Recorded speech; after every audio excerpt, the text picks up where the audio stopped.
Happy Thursday. Welcome back. If you're watching this back, you get to be the first viewer before anybody actually appears in the moment.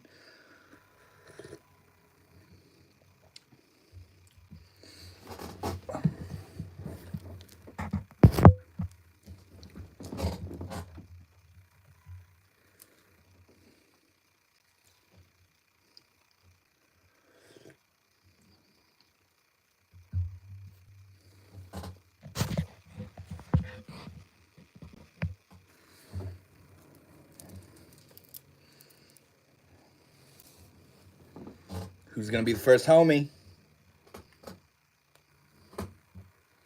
Oh, I see somebody. Somebody pulled up. Whoever that somebody is gets the blessing of a Palo Santo smudging. Live.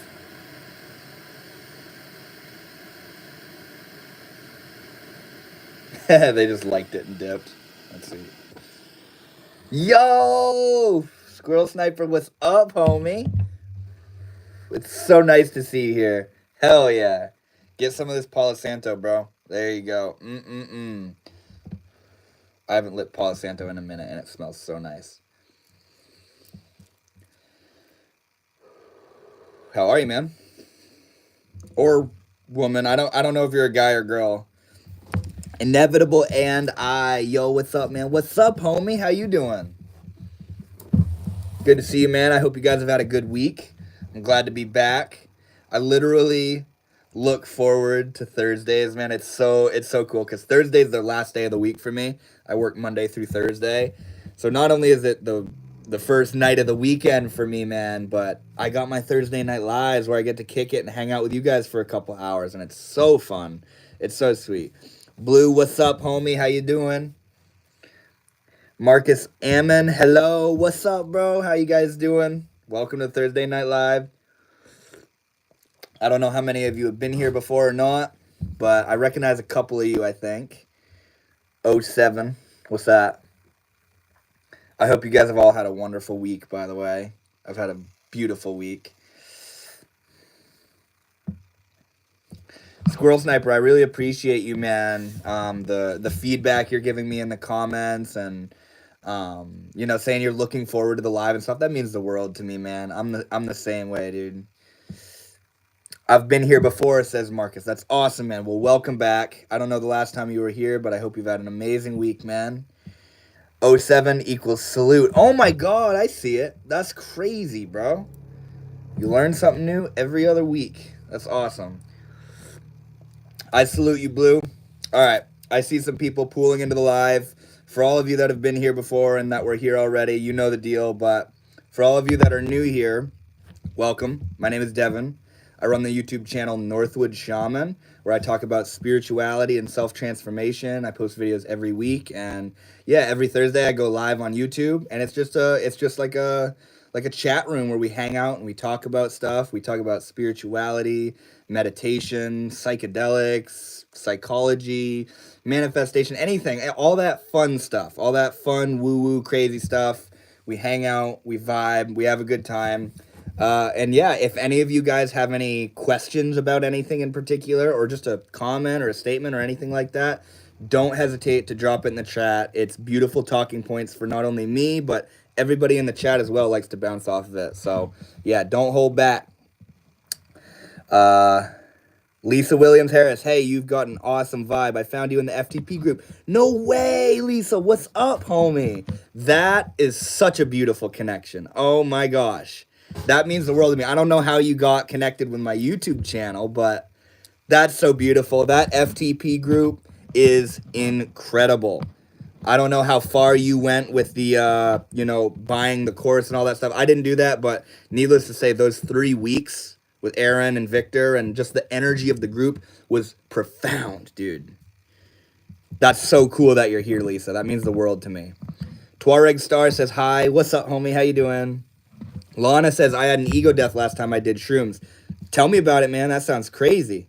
I haven't done not only have I not done a lot of mushrooms, but I've only had one ego death experience, and it was with LSD. But yeah, let's hear about that ego death experience. That always piques my interest when people talk about ego death, because I feel like we all kind of have a differing understanding of what ego death is. You know what I mean? Alifa Copa, pardon my pronunciation of your name, says, "Hello, my friend. What's up, homie? How you doing? I hope you've had an amazing week, and welcome if you're new." Squirrel Sniper, busy week so far. Monday digging trees roots, and 3 days climbing. Tomorrow easy half day on the ground. What are you referring to there? Are you referring to like what you do for work, Squirrel Sniper? It sounds like landscaping or something, man. Lisa Williams, yes, 100%. Oh my gosh, dude, that's so cool that you're here from the group. You know, that energy in that group, Lisa, and that energy is what has inspired what you're seeing right now. Like the lives and the content on my channel, everything has been this monumental shift in my perspective, and it's birth just like putting my foot down and deciding to show up. Just show up, put myself out there, keep going. Whenever the doubts, I made a post in the group talking about anytime those doubts come up, just seeing it as this past echo of an older version of you trying to keep you in the known, you know what I mean? And saying to it, I understand you're trying to keep me safe, but I'm here to grow, you know? Alifa Copa says, do you believe in the spiritual concept of race of the soul? Could you expand on that a little bit? Because I don't necessarily, I don't really know what you're talking about there. Race of the soul? Do you mean like, does our soul have a race? Angelica Delgado says, hi, I'm Mans here, but just call me Abby. I'm using my mom's phone, but hi. Well, what's up, and Abby? How you doing? Welcome to the live. Oh, that looks like a copy and pasted message there, Angelica. I like your English, but I don't understand. What language do you speak? Tuareg Star. Squirrel Sniper said, I am an arborist, posh term for a tree surgeon. That's sick, dude. We have the same unique biofield as trees. What do you mean by that? That must be a satisfying job, man, being an arborist. You're like cutting limbs and trimming the hedges and stuff like that. Is that what you do? Arborist, like, yeah, what do they do? Blue says, bit random, but recently I bought a normal lemon and lime drink, and not normally I have citrus drinks that night. That night I had intense and crazy vivid dreams. I don't really dream a lot because of weed. That's really interesting, man. I don't know any correlation of lemon, lime, or citrus and dreaming, but that's really far out. Yeah, every now and then. Okay, so weed doesn't. You might already know this, but weed doesn't make you not dream. Weed impairs your ability to recall the dreams. So I don't know why that is the case, but yeah, it's wild when you're like used to smoking weed and then you stop or you take a break and the fucking dreams come in like crazy. Angelica says, so what videos do you post? Well, I post mainly talking about spirituality, self-transformation, developing confidence, manifestation, going after what you want in life, changing the inner narrative to live in a more healthy and spiritually holistic way, and just living a good life oriented around spirituality and knowing your worth and knowing who you are and tapping into your innate potential. I don't know if there's really like a word I could say to like blanket statement the videos, but yeah, check them out. Check them out and let me know what you think. Our aura's the same. Squirrel Sniper. Our aura's the same. Oh, I see what you're saying. I feel you, bro. I was actually just talking with my mom about how, when you go out into nature, we all feel this like calming therapeutic quality in nature. When we go on vacations, we feel called to go into the forest or go into the mountains or go into the tropics or the ocean, or we feel called to nature. You know what I mean? At least some of us, at least. And what is it about nature that's so inherently calming and therapeutic? you know. And my mom and I were talking about how like the way that it feels for me when I go out into nature is it's almost like I go out there and I have all these thoughts and all these stories and all these fears and all these dreams and all these wonders and wishes and problems and all this stuff. There's just all this mental noise. And when I go out into nature and I sit down in the woods and the wind is just blowing through the trees and I'm just sitting there and you hear the and the nature is just being, it's just happening. I get this sense that it's waiting for me to quiet down. It's waiting for me to, put simply, stop thinking so much, to simmer down. And it's like as I settle into that style, that quality of nature of just being, it's like the nature starts to be like, ah, there you are. You know, I've been waiting for you. I've just been out here being while you've been off thinking and planning and remembering and analyzing and hoping and wishing and regretting. And, you know, and then you go out into nature and you sit down, and a lot of us can feel like bored or underwhelmed in nature, you know, because what nothing's happening, you know, but it's a different style. It's a presence and a stillness and just a meditative quality of just being. And I've noticed time and time again that as I quiet down and as I sort of slow the intensity and the speed of my mind, I come into this different vibration. I start to resonate with the woods or with nature, if you will. And it's just this quality of just being. It's not about doing something. The trees aren't trying to make something happen. The trees aren't trying to get somewhere. The trees aren't trying to stop something or create something or get rid of something. The trees aren't judging. It's just being, you know, and I can feel it when I start to tune into that just innate, effortless quality of myself where me and nature are one. So yeah, Squirrel Sniper, I feel you, bro, about the auras being the same. Blue says, apparently there's a load of stories of people having intense dreams. From what? From the citrus drinks? Alepha Copa says, for example, the root race, Blavatsky, Guido von List. I don't know what you're referring to there, Alepha. Mick Sprite says, are you thugging or are you bugging? I don't know, man. Yeah, Alepha, I don't know what you're referring to there. Island Thunder says, DMT tonight? I don't know, man. I don't know. I could if I wanted to, but I don't think I do. Angelica says, oh, okay, that's nice, but I got a question. What's your question, Angelica? I'll get there in a second, actually. I try and keep to the 3 gates principle. What's that, squirrel? Luciano says, hi from Rome, Italy. In your country, you eat meat of monkey. What? What are you talking about? Hello, though, from Italy. That's freaking cool. 30 minutes of red light, dawn and dusk. What, is that the 3 gates principle? Angelica says, what's your message to the world? Well, my message to the world changes depending on what stage of my life I'm in and what chapter I'm in, you know. In one moment I'll tell you one thing, but in another moment I'll tell you another thing. And, you know, the sort of the intuitive response that I have to that in this moment, as you ask that question, is to be you, you know. Stop silencing yourself. Stop playing small. Stop doubting yourself. Stop thinking you don't have what it takes. Stop holding yourself back. You're holding yourself back and silencing your potential because you're afraid of what people around you are going to think. People that maybe don't even respect you or agree with you, or people you don't even associate with. This world is, every single one of us has something unique and beautiful to offer.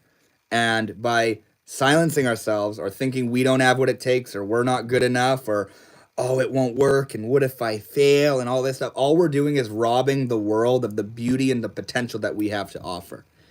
All art, everything we consume, you know, this coffee cup, the people that grew this coffee, you know, music, videos, paintings, clothing, stuff, materials, everything we consume was created by people that weren't afraid to make their idea, their dream, their vision a reality.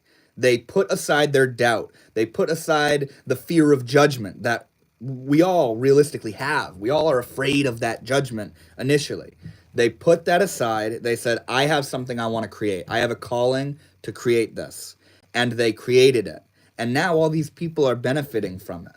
And every single one of you in the chat right now has something intrinsically valuable to offer this world. You know, people say, "Oh, I don't have a passion," you know, and I heard it put really well. Well, look at what you're consuming. What music do you listen to? What do you read? What do you watch on YouTube or on TV? What are you consuming?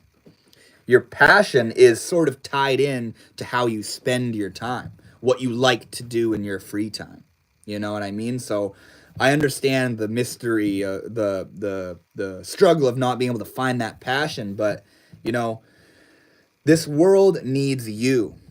You know, Terence McKenna, a renowned psychedelic teacher, he had a quote, and this quote was actually my senior high school quote. It was, "You are an explorer, and you represent our species.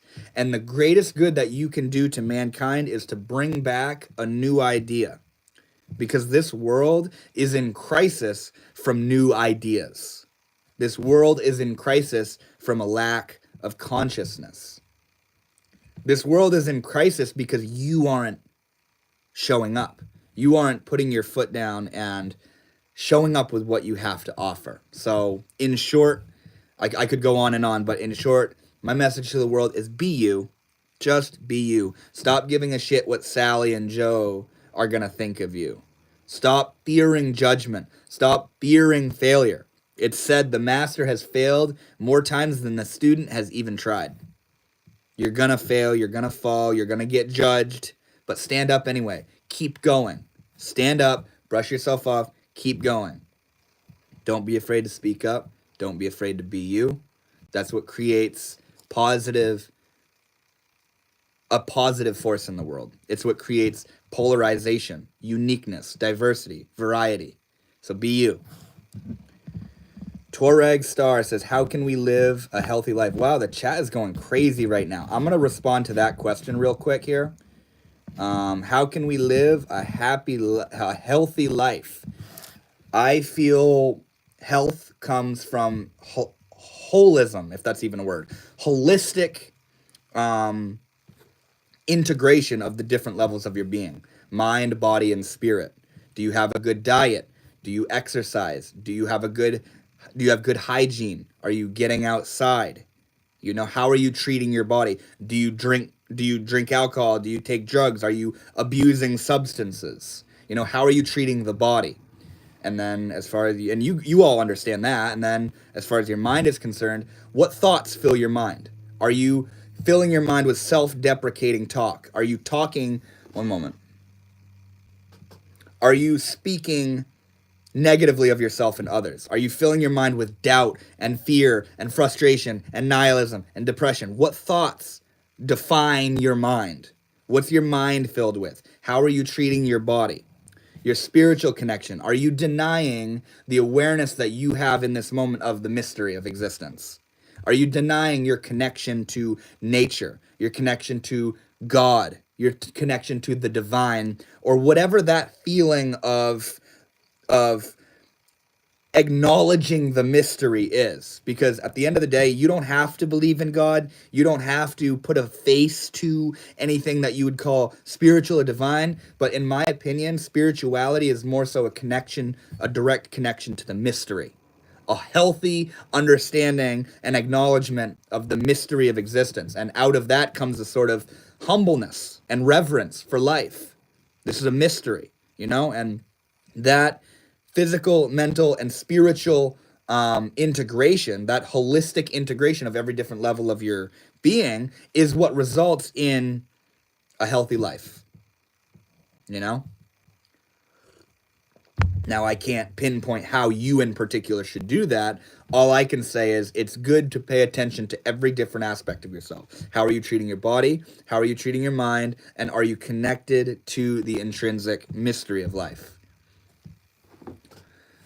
The download will come when the silence can be heard. Facts. All right, we're going down to the bottom of the chat. I'm sorry the comments that I scrolled by. I just want to stay with the moment. Factive, are you spamming the chat, brother? Oh no, I'm sorry about that, guys. Black Demir says, hello, Devin. What's up, homie? How you doing? Factive, no more spamming or you're gonna get banned, bro.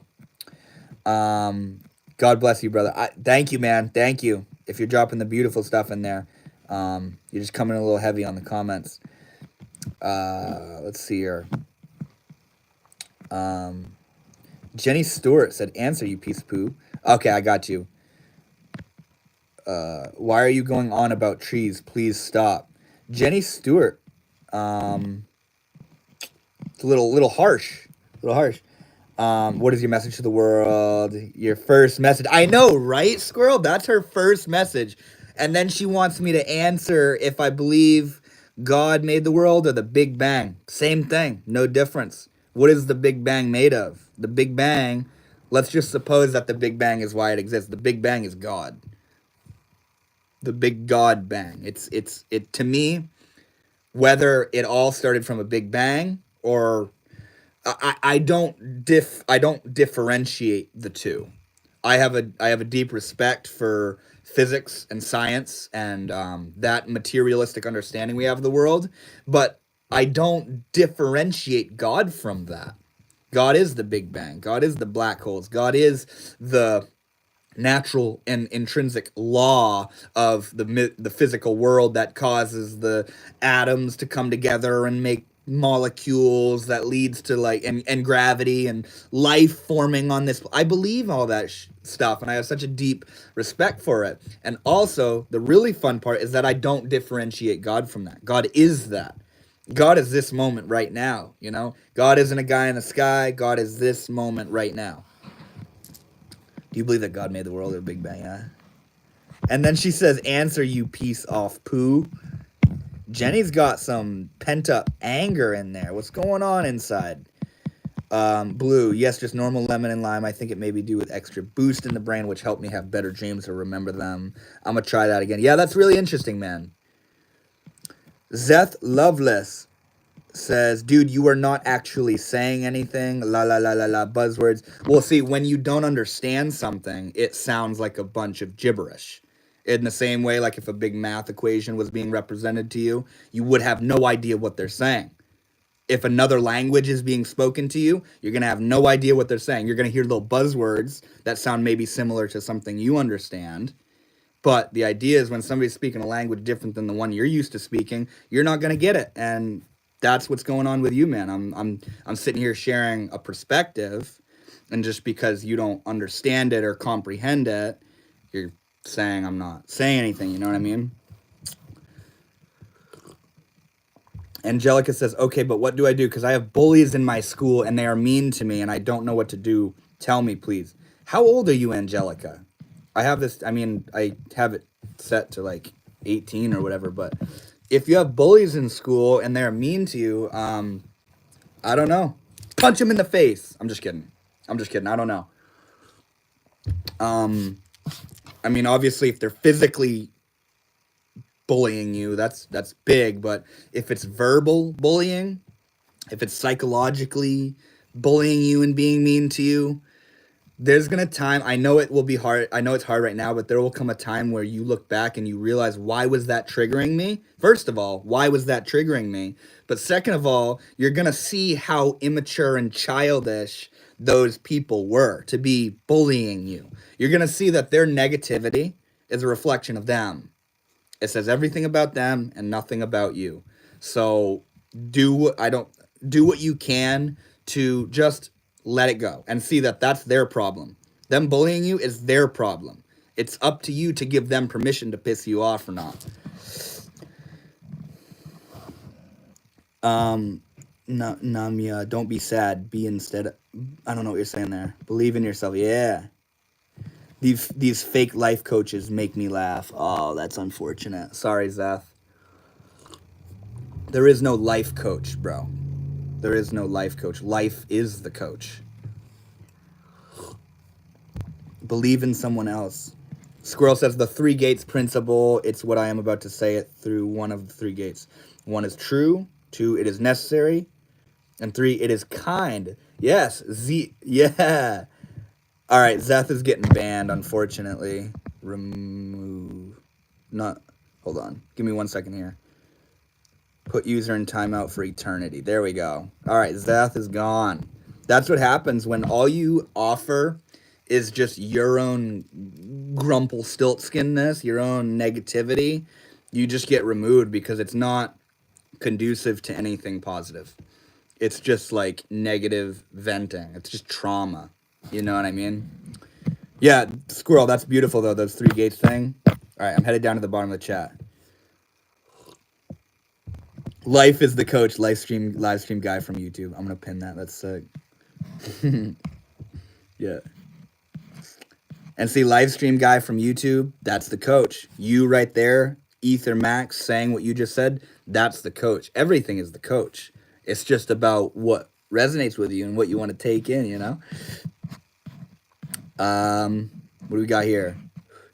Abu Karabev said, who are you? I don't know. I came to terms with the fact that I don't know who I am years ago.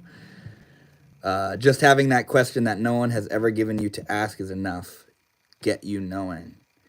What is that? Just having that question that no one has ever given you to ask is enough. Get you knowing. I kind of know what you're saying there. It's a little bit broken, but I feel like I know what you mean. Blue says, North, have you heard about the Book of Wisdom? It's a pretty fascinating book. You should check it out sometimes. No, I haven't heard of the Book of Wisdom. Andrea says, hello, human. Hello, fellow human. How are you? Squirrel says, I have a different look on the mainstream narratives of evolution. Dinosaurs, not my reality. What are your thoughts on how it all came to be, Squirrel? Where we're sitting here on this live talking to a robot, you know? North is, who can you tell me, please? Well, I can tell you some concepts, some little labels. My name is Devin. I'm a YouTuber. I'm a human. I'm doing a live stream. I'm 24 years old. I live in the United States. Those are some labels. Maybe that's what you're looking for. Are you American, boy? Oh, I see what you're saying. Yeah. It's just not resonating because you're not on the same frequency. Exactly. It doesn't mean Zeth is wrong or whoever it was that was saying I'm not saying anything. I think it was him. It doesn't mean he's wrong that he doesn't understand me. It means that he's not on the same level as me. And I'm not talking about higher or worse either. I'm talking about when you're on a different level, you don't understand those that are on another level. You know what I mean? And so he's not wrong for thinking I'm just saying bullshit. I actually can understand how somebody not associated with this stuff will hear this stuff and be like, yeah, fucking buzzwords, spiritual woke, you know what I mean? But it's when you get into it that you start to actually feel the meaning behind the words, you know? Unk is the Doctor Strange of our universe.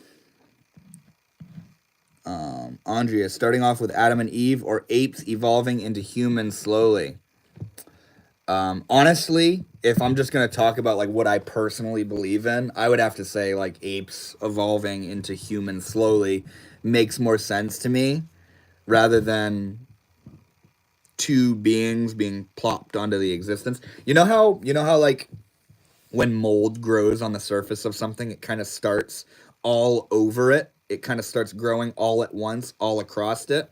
Or weeds in the summer or come spring, they kind of start sprouting up everywhere at the same time. That's what I think humans were like. There weren't Adam and Eve and then they all branched out from there and like we're all related and are all tied back to Adam and Eve. I think we all just kind of started growing off the surface of the fucking earth like mold, like weeds. And that kind of explains in at least marginally the different races and ethnicities and all that nationality stuff. You know, we didn't start in one spot and branch out. We kind of started growing off the surface of the earth all over the place, you know. Maybe next lives then. Yeah. Ether Max is curious if I believe that water-fueled cars are possible. Maybe. That's kind of, I mean, we're going to the moon though, bro. So you'd think that, or like we're going out into space and shit. So you'd think they'd have figured that out by now. Or they're hiding it from us because it's so available, you know. Blue, yes, it's either been done, but CIA patented that years ago. I feel like you meant patented, right? Jenny Stewart said you need help. Oh, that's unfortunate. Jenny, you came in on some negativity, like out of nowhere, and you're telling me I need help. What I was to say, Genesis was just another total reset. What I was to say, Genesis was just another. What do you mean, Squirrel? Oh no, Ether Max, yucky. I'm not even gonna read it. Kinjal B, you yoga trainer? No, I'm not. I'm not a yoga trainer. I appreciate yoga though. You guys know how deep yoga is, right? You know yoga isn't just doing like downward dog and shit. Like yoga is deep. Yoga, the word yoga means union. You know, and what's beautiful about that is union implies something unifying with something else. So yoga is a practice or a method of coming back into union with what? That's the fun part, is what is it that's being unified? You know what I mean? Yoga is very, very deep.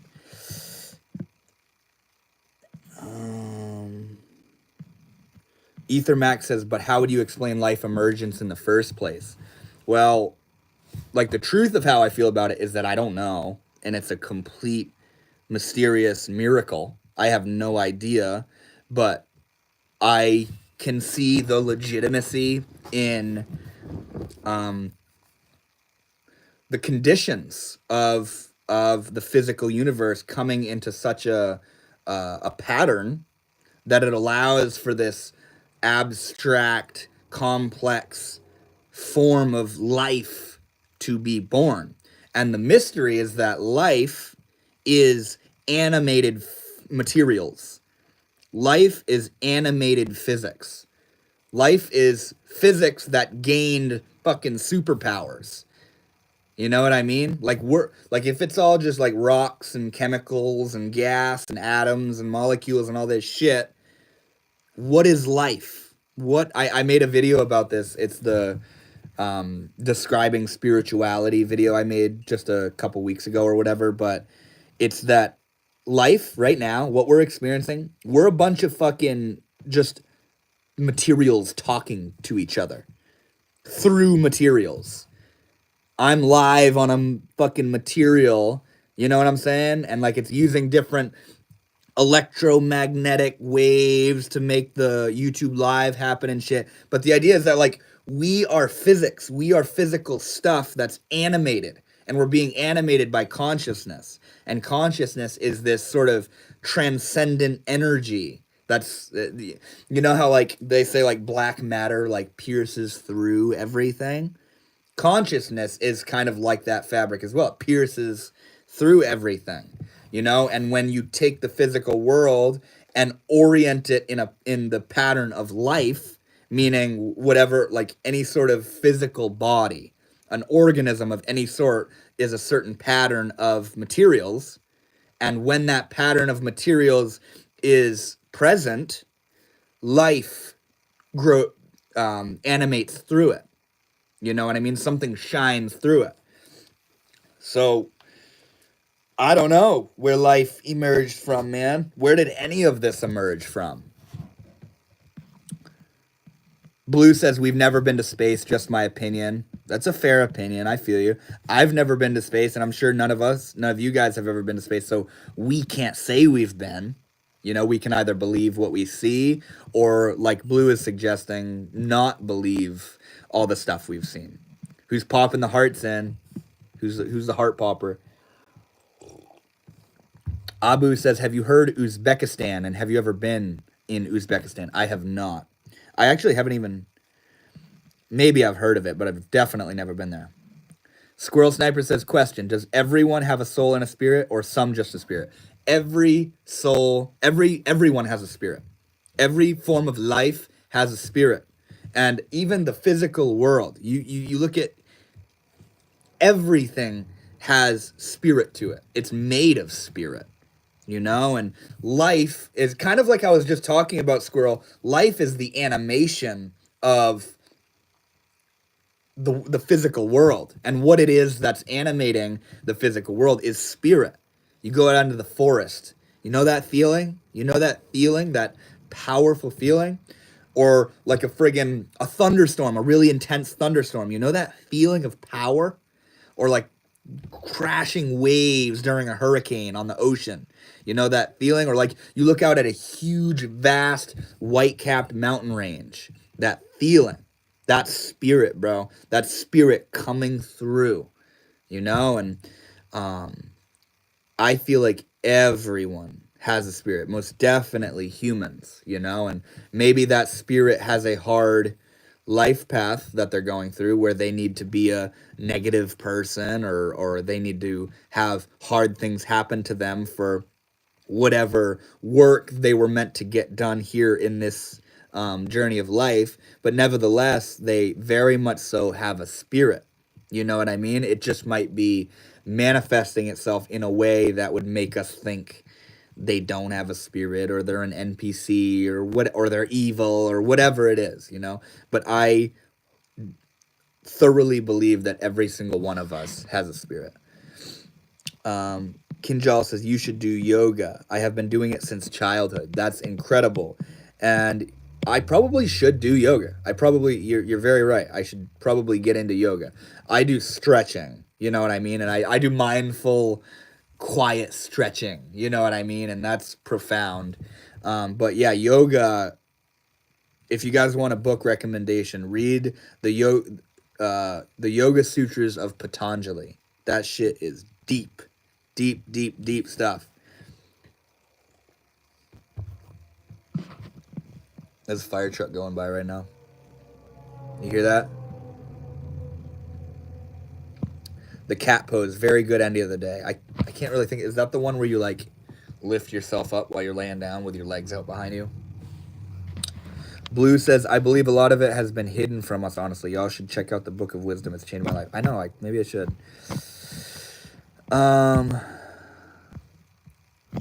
Let's see here. Dude, Kinjal says, do you write Sanskrit on your fingers? Yes, I did. It's a tattoo. It's Ram. Yep. Hinduism is my jam, bro.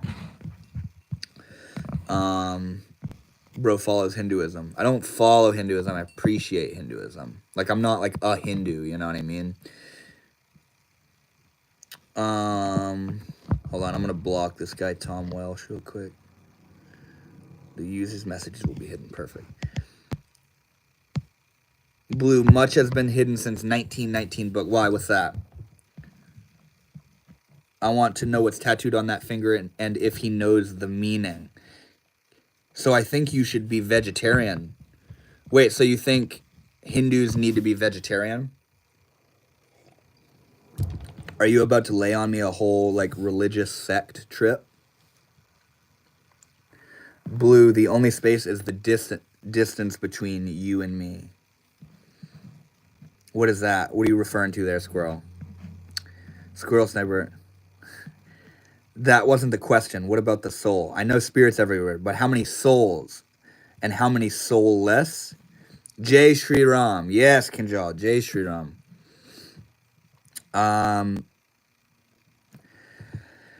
So what's the difference between a spirit and a soul, Squirrel? How many souls and how many souls? I feel like everybody has a soul. If that's what you're wondering, is do some people have souls and other people don't? Know. I feel like everybody has a soul, for sure.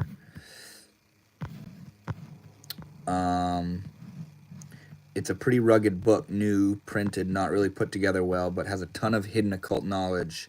The book has a star on the cover. There's another fire truck going by. They made the sound so friggin' creepy.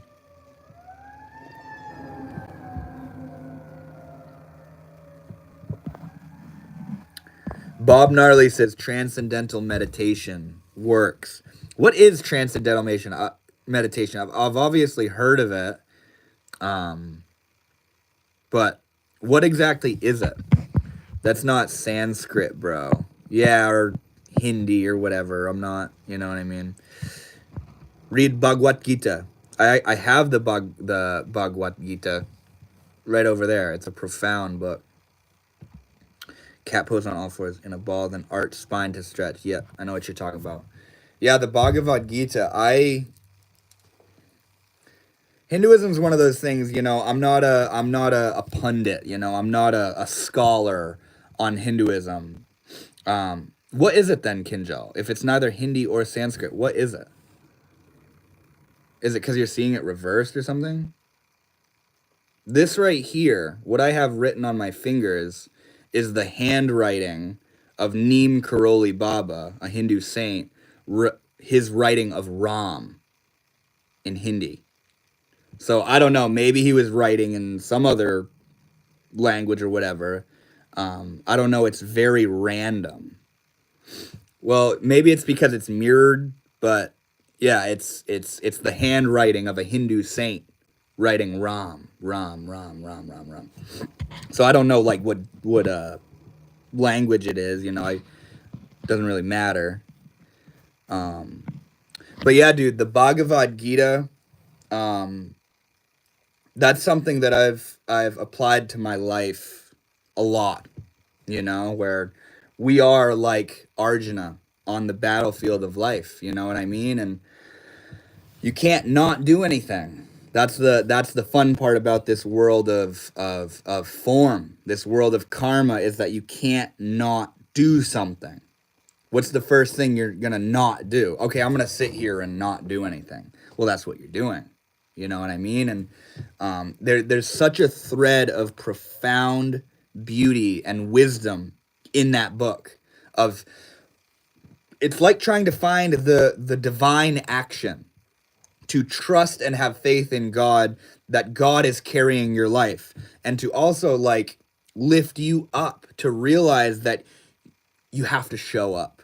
You have to show up. You have to express yourself, and you have to keep going. You can't just melt into a puddle of despair and give up, and but also remembering at the same time, like kind of way off in the back of your mind, that this is all ordained and being done by God, Ram is written like this in Hindi. Yeah, that's what I have on my fingers, bro. You're just seeing it reversed. Like if I flipped my camera around, that's what you'd see. No, it's about the lessons Krishna gave to Arjun during Mahabharata. That's kind of what I was just talking about, though. Do you wear zip hoodies? I used to, bro. I used to only wear zip hoodies because I didn't like having to pull the shit over me, but no, not anymore. Wait, so I mean, Kinjal, that may be what the book is about, but the way that I relate to the book is as a metaphor for this right now. This right now is the battlefield. You know what I mean? And I see it as an example of how we're going to show up every single day and every action we take. You know what I mean? I mean, if the book was just about the war, you know what I'm saying? Why is there a whole philosophy and methodology and practice oriented around the Bhagavad Gita? It's not just a history book to manage life struggles. Yeah, exactly.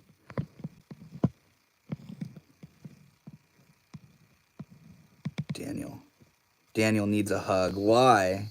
He's not being mean. Egyptian hieroglyphics can now be translated with ancient Welsh. That opens up a lot of new questions. What is that? Ancient Welsh. Is that like a language? You should see the Mahabharata. Is it like a play or something?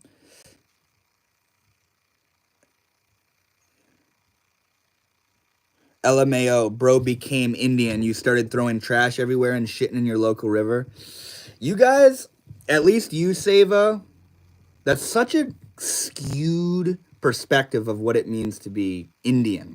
You know what I mean? I mean, at least you didn't say Hindu. That's more so where I'm coming from. Yeah, you can read a book too.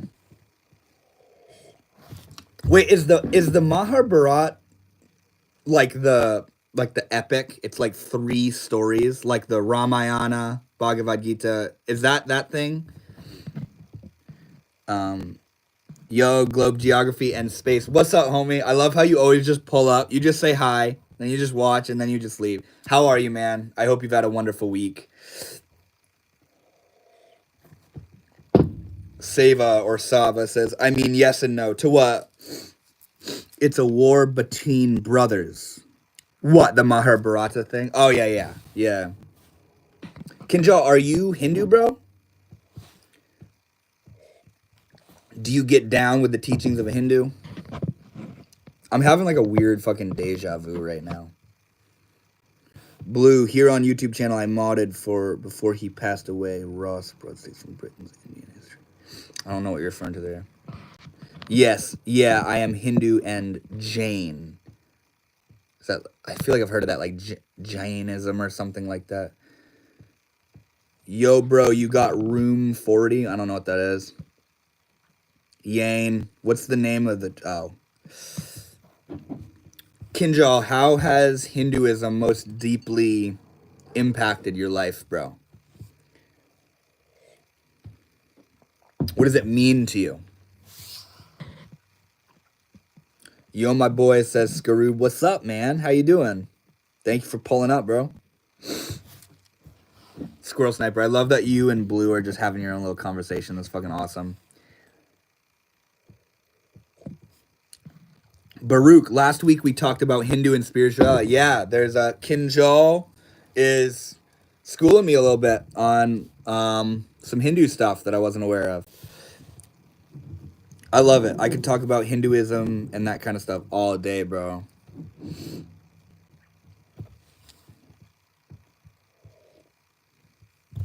You like cocoa? What, like, what do you mean, like chocolate? Addison Wright, did you convert or were you raised into Hinduism? Okay. I wasn't raised in Hindu mysticism, and nor am I even a Hindu. I'm not any religion. I appreciate and honor religions, and the way that I usually put it is that I feel like everybody has a different affinity to a vehicle of understanding reality and relating with life and reality, whether that's science or psychology or Christianity or Hinduism or Buddhism or any of that stuff. We all have a different route or a vein that we all kind of fall into that gives us a sense of understanding and connection with life. And for me, Eastern mysticism, Hinduism, Buddhism, Zen, Taoism, all those things have such a deep resonance with me. And Hinduism in particular is something that it's literally like the language of my soul. It's like whatever it is that Hinduism is expressing, the energy and the passion and the intensity and the ferocity and the love and the devotion and the absolute stillness and the oceanic depth of meditation and samadhi and all this profound stuff. Hinduism is so right on for me, man. And it's just it's my way through. You know what I mean? But am I a Hindu? No. I'm not, I don't say I'm anything. I'm just a human being that appreciates different perspectives and different teachings and is, like you guys, having an inner experience. Right now we're all having this inner experience and we're all relating to that experience in a different way. You know what I mean? And Hinduism has just been the most profoundly deep, and it's the thing that's resonated with me the most, Hinduism is very scientific and spiritual. Facts, bro. Absolutely. That's what I love about it is like, what blows me away? I was just talking to my coworker about this the other day. Like, if you go to a Western psychologist, Kinjal, you're going to get a kick out of this, bro. If you go to a Western psychologist and you say, hey, I'm having all these mood swings and I'm up and down and I feel like I'm like watching my life like it's this movie playing. You say something like that to a psychologist, they're going to tell you you're dissociating You're bipolar, you're manic, you're depressed. That's not good for you. Here, take these pills. But then if you tell those same experiences to, let's just say, a Hindu practitioner or a yogi or a sadhu or a holy man, if you tell those same things to them, you feel like your life is a movie and you're watching it from inside, and all these mood swings and all this energy, and you just keep crying out of nowhere and all this stuff. They're gonna tell you, bro, you're having an awakening. You're going through a process of transformation. Oh, you feel like you're watching your life like it's a movie? Yeah, it's because you're becoming aware of the point of consciousness that's outside of the inner narrative of who you think you are. They're not going to tell you something's wrong with you. And that's the beautiful thing to me about Eastern mysticism, is that they've incorporated all these astral planes of consciousness that Western psychology has yet to integrate and consider the existence of. Western psychology thinks you're crazy and dissociating and depersonalizing if you feel separate than your mind. Hinduism understands and acknowledges that that very feeling of being separate from your mind is you kind of touching back into the point of awareness that is aware of the mind independent of itself. And it's actually a good sign. It's actually a good sign, and it's so beautiful. And like Kinjal suggested here, the scientific depth of Hinduism and yoga and all these practices, they're not just wishy-washy spiritual woo-woo stuff. It's legit stuff. You know what I mean? It's a science.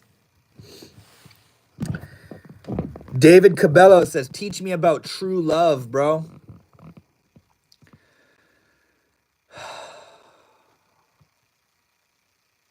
True love is who you are, man. True love is a love that I don't think a lot of us are ready to really consider. You know, true love is a relationship between you and life, not you and another person or you and a family member, or, you know what I mean? True love is that feeling of wonder, that feeling of connection, that feeling of looking out at the beauty, even if it's all horrible, even if you're in sickening despair and pain. You know that feeling of almost like it's good? Like it's so horrible, and there's a part of you that's kind of like rejoicing in the emotional richness of it. It's like, oh my God, am I depressed? Oh my God, things have never been worse. It's this almost delighting in the horror of the atrocities of life. And not only that, but that feeling of innocent wonder and connection with life. That feeling when you look in somebody's eyes, you know, it's this feeling of, what is this? It's this expansive opening feeling, you know. And true love isn't dependent on conditions. True love is an outpouring. True love is an expression. You know, there's this really far out story of I don't know exactly how it goes, but you know, this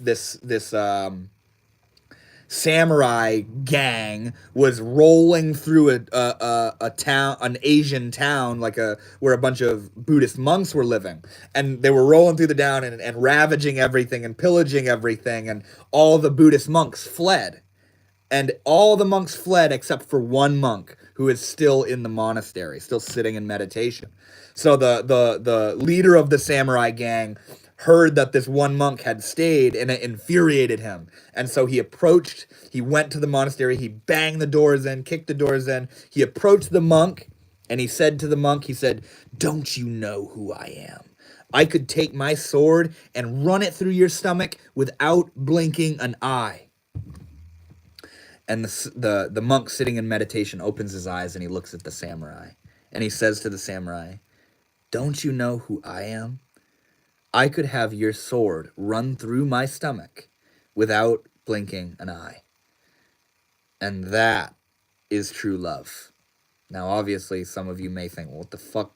That's weak, and that's giving up, and that's abandoning your life and all that. But it's that monk is in a state of consciousness, so in harmony with life and such surrender and such peace that nothing on the outside could ever infringe upon it, you know? And that's when you're starting to get into that feeling of love, that depth of love, you know? And you ever listening to a song and you feel like your whole life is flashing before you in this kind of like movie, music video like pattern? Like it's like just you're seeing how far you've came and all the hard times you've had and all the relationships and all your friends and how much you've grown, and you're listening to the song and it's all just this fucking ecstatic moment.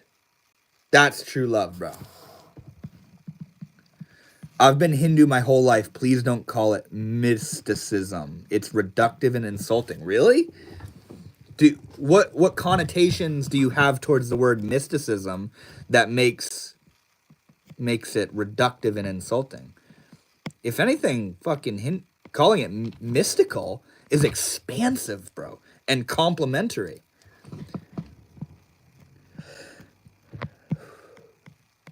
Kinjal B said, you are basically spiritual and not religious. Yeah, I guess you could say that.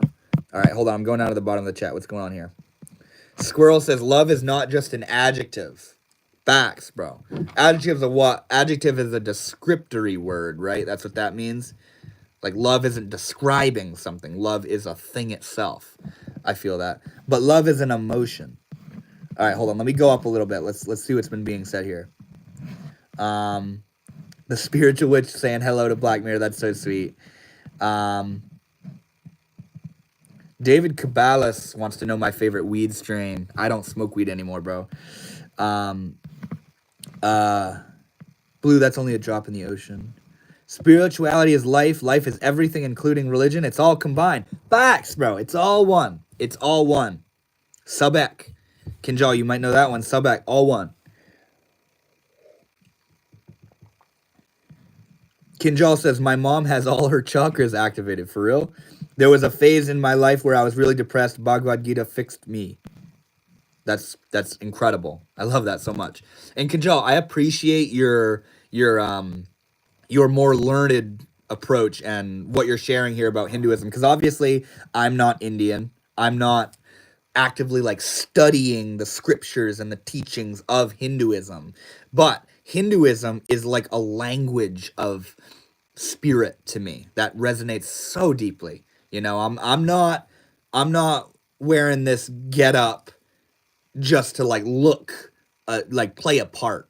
It's my heart, bro. You know, like I got a whole ass fucking Hindu altar and puja table and everything. It's how I relate to God, you know. Hello there at the spiritual witch. That's so sweet. I love you two linking up. That's so beautiful.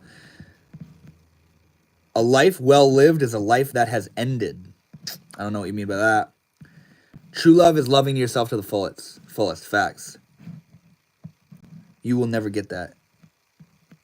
If you love yourself, love will find you. That's getting pinned. That's so fucking true. That is so true. That's literally how it works. Not saying it in a selfish or narcissistic way. And Kinjal, it's crazy that you have to preface what you just said by saying, I'm not being selfish or narcissistic. I mean it. You know what I mean? The fact that we think it's selfish to love ourselves. The fact that we think it's narcissistic to speak of self-love and self-healing and self-transformation. You know what I mean?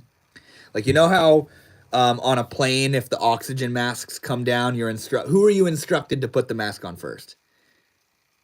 Yourself. Because, put simply, how the hell are you going to help others if you haven't yet helped yourself? How can you free the hands of another if you yourself are in chains?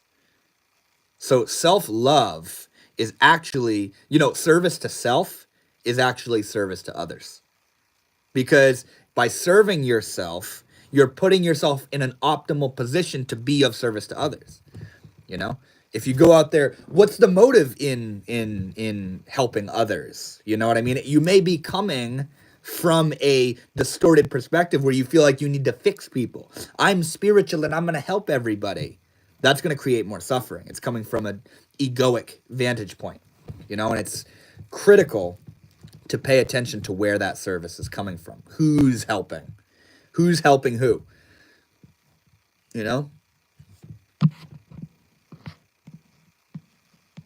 That feeling when you want to solo push a whole squad. AK Viral, I do that, bro.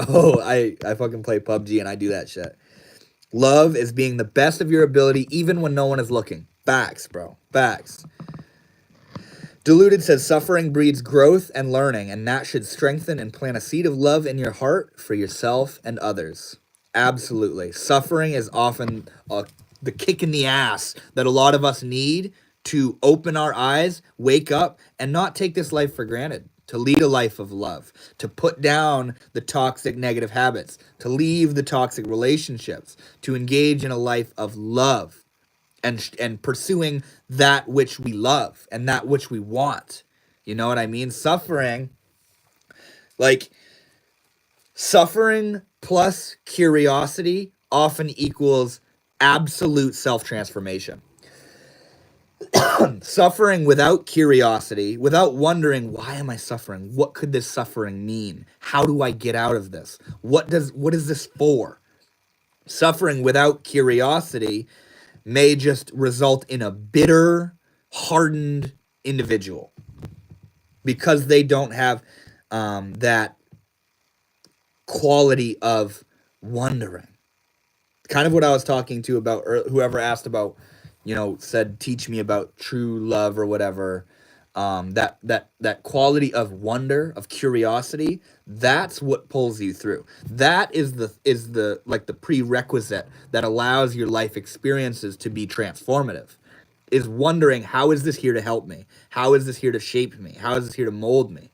You know what I mean? And that wonder is also the very same thing that looks back on its life and sees that it sees how all those experiences and those hard times and those letdowns and those horrible things that happened, it sees how all of those shaped it and molded it in a way conducive to your awakening. You know what I mean? Blue says, this is a hard question to consider. Do you think love itself is something that is just an emotion, but to ego we choose it to be more because I yet to have continuous love?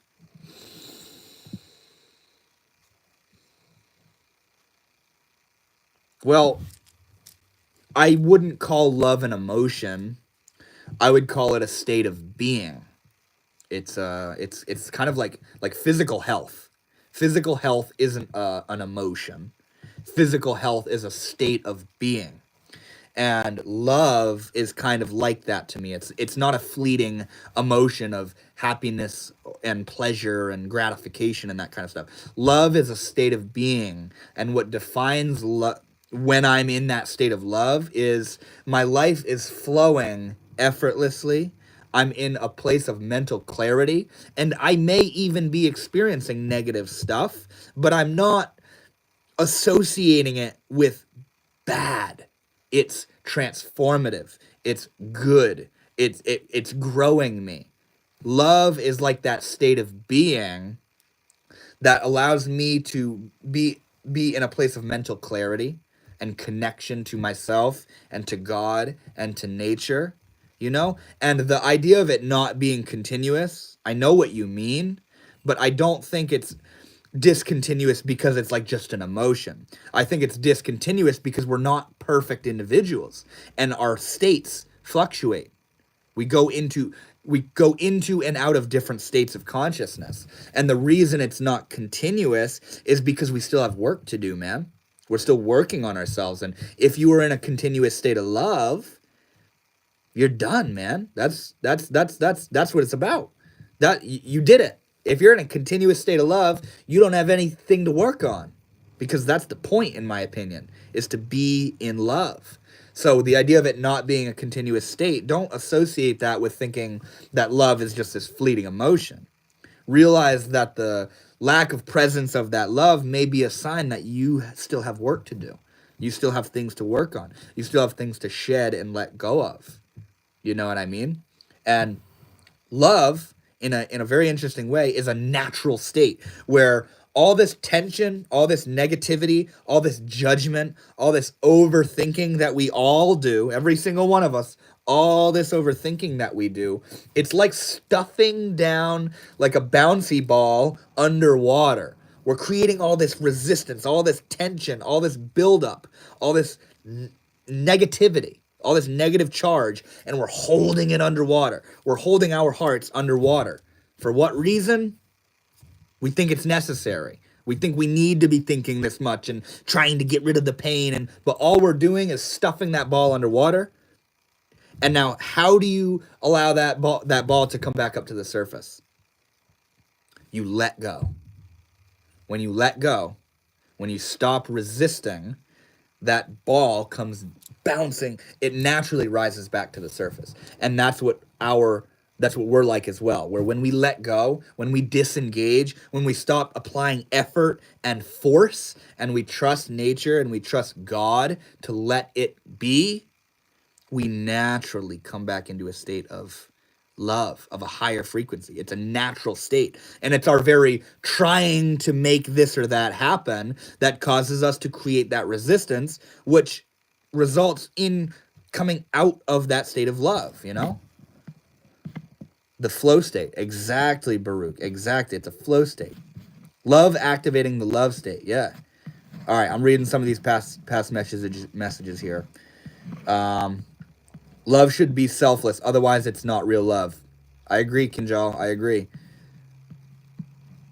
Do what you do, but allow the fruits of your actions to be to me, right? Krishna, I'm speaking. That's Krishna said something to that effect, right? You know, do what you do, but don't put the fruits of your actions to me or something like that. But there is only love. Everything else is just an illusion. But love is an emotion. Love is a base level, but that itself is an identification to oneself in this material world. Yeah, love is not just an adjective. Exactly. John Doe said you should read Lao Tzu on Wu Wei in action. I love that so much. I love that so much. Wu Wei is...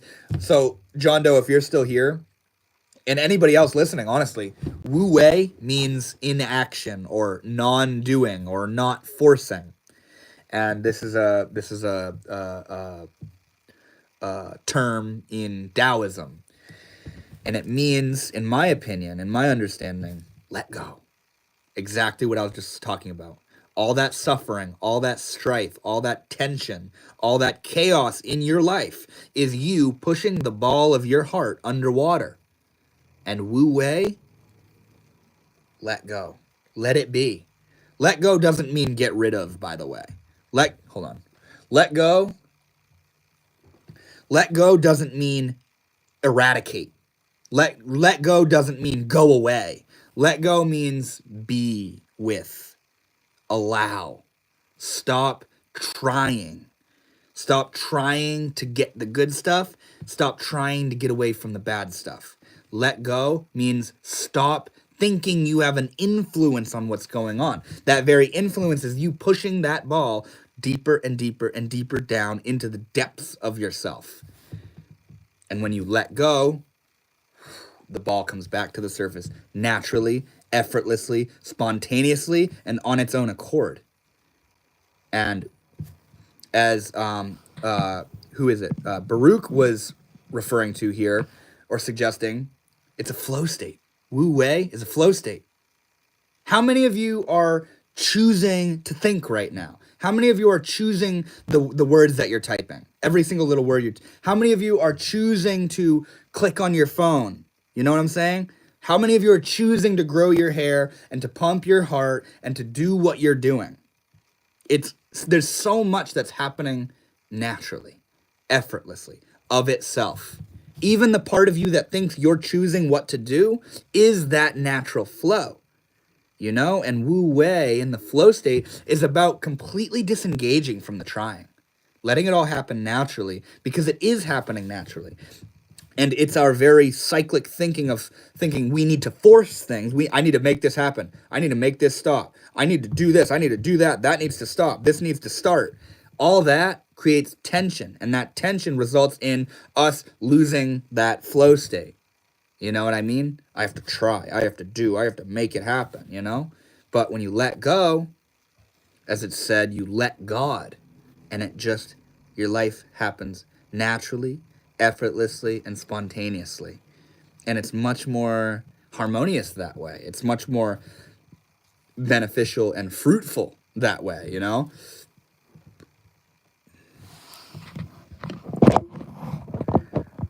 I trip over that sometimes. I think it's my ego protecting me. Yeah, I feel you, bro. Your ego will only want to fight. That's not protecting. Good point. Consciousness is the acknowledgement of each moment that led you to be aware. Yeah. Consciousness is like the acknowledgement of this moment. The acknowledgement of each moment that led to be aware is kind of like memory, you know what I mean? Baruch. It's all natural. Yes. Doing nothing is doing something. Exactly. And that's I was actually just talking with my mom about this earlier, asking her what are her thoughts on karma. A lot of us think karma, when you hear the word karma, you think of shit like karma's a bitch. Karma will get you. You know, we have this idea that karma is like this revenge seeking god that's gonna like do bad to those who like cut out in front of you in traffic or hurt your feelings or stole money from you or something like that. But karma, it means action. Karma means doing, whether you do good or you do bad. And the idea of, you know, what we're talking about when we say karma's a bitch, or, you know, what goes around comes around, is understanding that by doing good, good will come to you. And by doing bad, bad will come to you. You know, you don't put a fire out with more fire. You know what I'm saying? But the idea of karma is action. And this world is a manifestation of action and doing itself. Where exactly, what does it mean to do nothing? You lay in your bed. Okay, that's what you're doing. You're laying in your bed. I'm not going to do anything. I'm going to just sit and meditate. All right, you're sitting and meditating now. I'm going to just live in a cave and let go. Okay, you're living in a cave and letting go. This is a world of form and you can't really escape it, you know? But you can go into a different state internally where you're not the one that's doing. You're not anything that's being done or anything that's happening. You tune into that, as John Doe is referring to, that state of inaction, of non-doing, you know? The meaning of life is to give life meaning. Love can mean a lot of things. Kindness, balance, silence, joy, and so on. Facts, bro. I absolutely agree with that. The meaning of life is to give life meaning. Facts, bro. Yeah, Kinjal says, Lord Krishna said, just keep working hard. Don't think about the results. Leave it up to me. When Arjuna was hesitant to fight with his own family, but he had to do it for the sake of his wife's insult. Yeah, exactly. Leave the results up to me. Do what you do. Exactly, bro. Exactly. VNet says, stop resisting. Facts. Blue says, I'm kind of going back in the chat now. Like the yin and yang, dark and light, I kind of believe this material world is a test. The aim is to become featherless, so eventually when we die, we truly become free. I vibe with that, man. I like the sound of that. John Doe says, emotional balance is an active effort. I can sometimes find balance away from feeling too much love. I don't know what you're referring to there. I can sometimes find balance away from feeling too much love.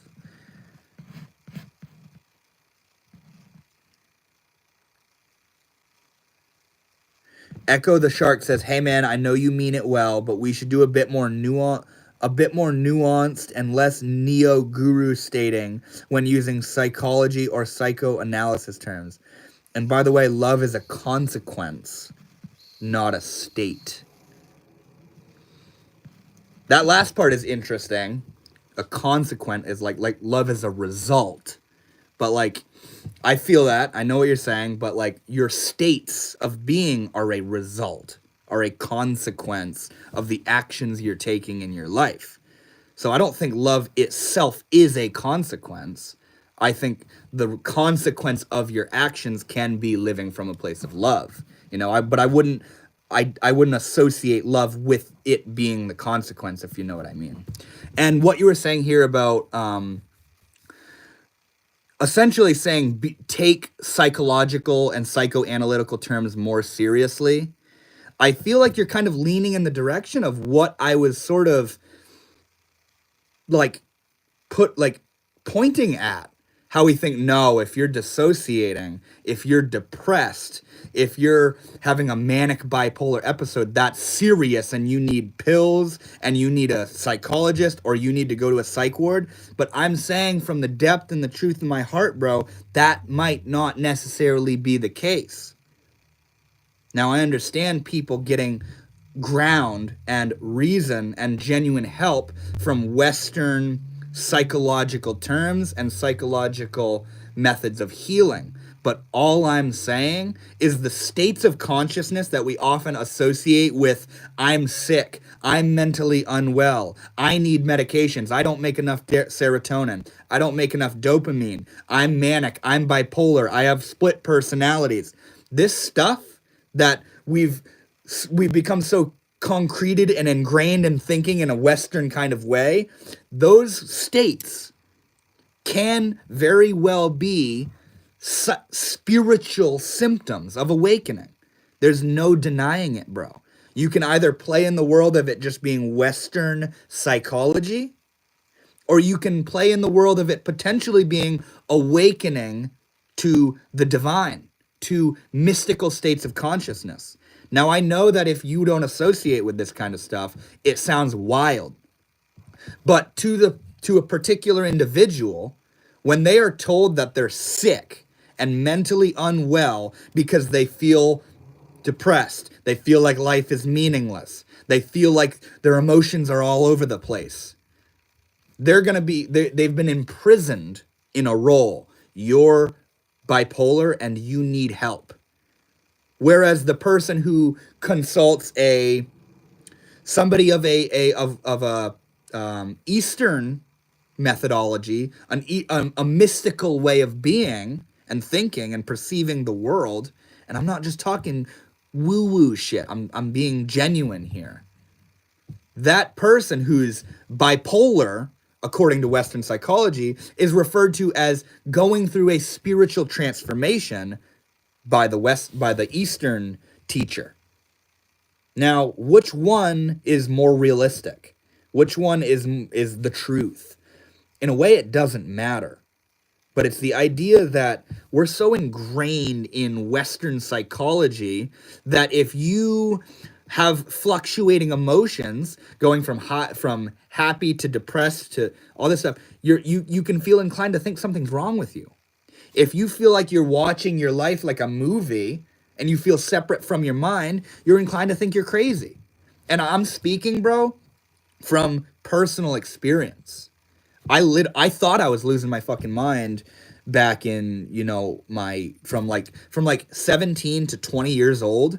I was using psychedelics and I was studying profound mystical teachings. I thought I was losing my mind. And I felt inclined to think I'm crazy, I'm schizophrenic, I'm having a psychotic break, I'm bipolar, I'm losing my mind. But because I had the instructions and the teachings and the guidance of Eastern teachers of, Ram Dass, Alan Watts, teachers of Buddhism, Zen, Hinduism, Taoism, because I had those teachings there for me, it made me realize I'm not fucking crazy. I'm awakening. And this is actually a good thing. And it taught me how to become naturally grounded. It taught me how to surrender, to let go, to be in harmony with life. And other people who are going through the same thing, because they don't have the support systems that actually lift them up, they have support systems that,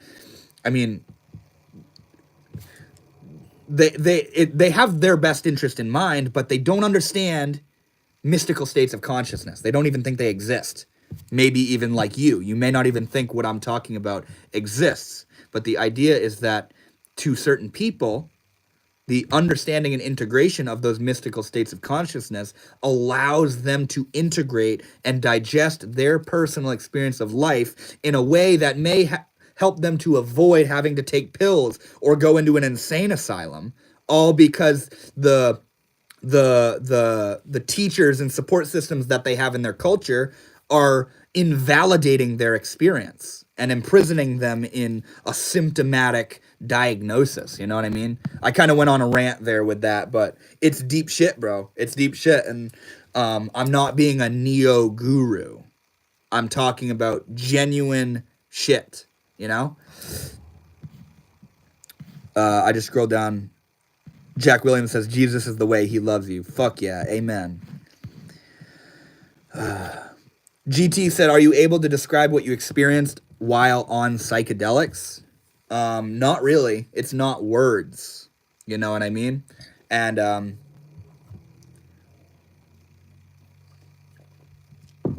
yeah, dude, it's not words. I can't describe it. All I can say, I mean, if I were, yeah, exactly. Psychedelics can't accurately be described with words. If I were to try to, it's like I'd been there before. Something in me knew that state of consciousness. I knew what it was to be tripping. I knew it. I felt connected to who I really was. I felt a connection and irrefutable existence of God or divinity or magic or spirit. I saw through mental constructs I'd built of who I thought I was. I realized that those were illusory, and I was living in a sort of self-built, self-constructed prison that wasn't true. I felt the depth and the power of love and friendship and communication and being with people and loving myself and loving others. So much, man, so much that I can't even put into words. You know, it's a, you know, when you're listening to music, like a song that you really love and it really resonates with you, and you're just sitting there and you're just kind of in this speechless state of listening to that song, and it's all these feelings and all these thoughts and all this movement of emotional movement. That's what it's like. It's not words. It's an experience, you know? What do we got here? Going up a little bit.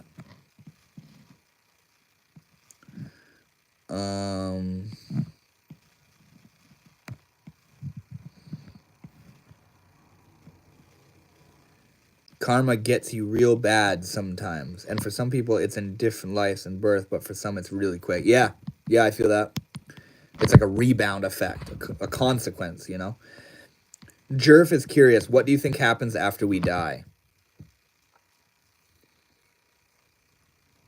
I think it's kind of made clear what was going on right now in this lifetime, and we sort of tune back into pure spirit, pure transcendent awareness and purpose. And I think if we have more work to do to come into a more coherent state of awareness of spirit, we come back into another lifetime and are, in the same way you can't recall your past lives, you may even feel inclined to say they don't exist. It's just that may very well, that it's either that or you don't remember. I feel like if we have more work to do, because like that's what I think this is, and life as a whole is work. We're here to work on ourselves. We're here to experience things that trigger a further and further refining process of coming back into union with the universe itself. And I think if you still have more work to do, you come back into another life form, and you're veiled yet again, where you don't remember that you came in, you know. And I feel like it's this cycle of awakening, you know.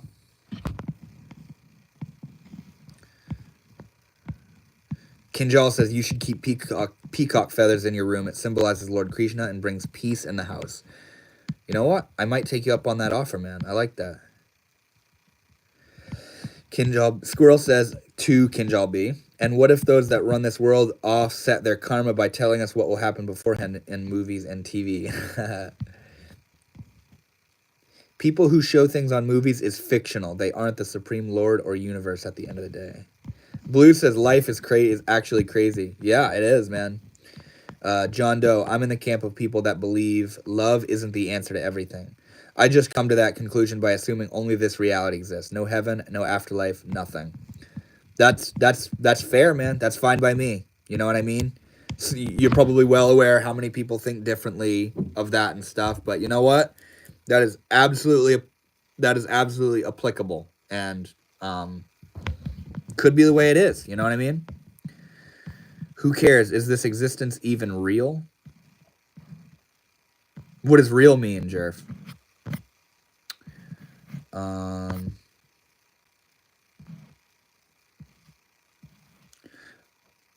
Kinjal, you just said no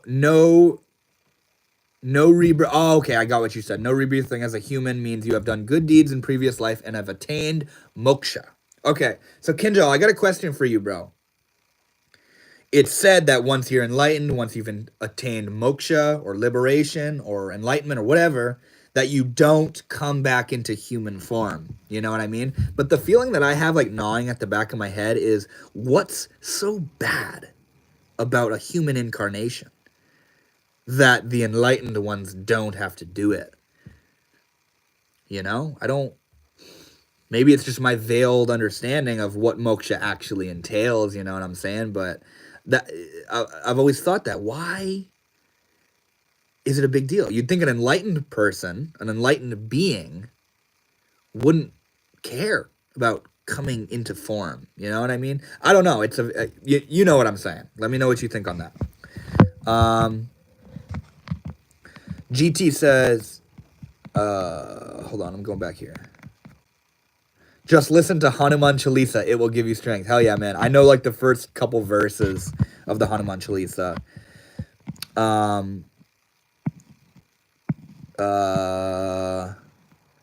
Damn, that sounds epic. Would you recommend people try it at least once? I'm not gonna personally recommend people take psychedelics, but it's because that's completely up to you. But I will quote Terence McKenna. Terence McKenna said, a beautiful, renowned psychedelic teacher. He said, going to your grave without having a psychedelic experience is like going to the grave without having a sexual experience, like having sex. You just never got to know what life was really about. And I agree with that statement. Jerf says there are some pretty trippy stories of children remembering previous existences. Yeah, absolutely, bro. And not only children, but like even older aged people, you know what I mean? But yeah, children, it's kind of like the vibe of like it's still so close to that veil that it's still kind of like open, you know what I mean?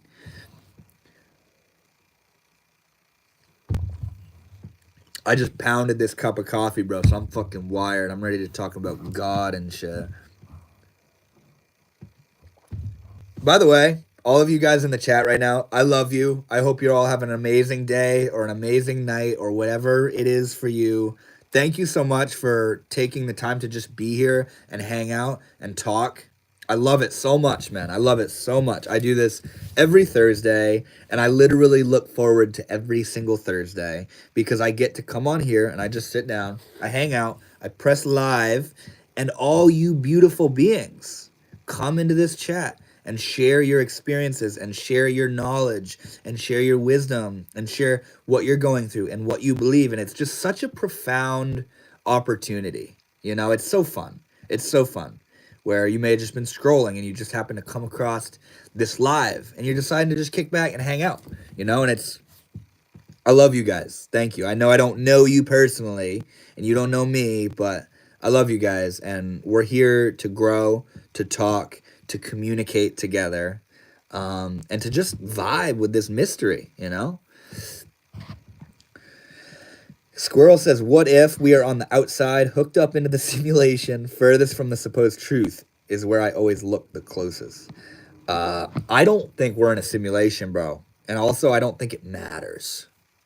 Because the idea is that there is a thread of reality running through it all.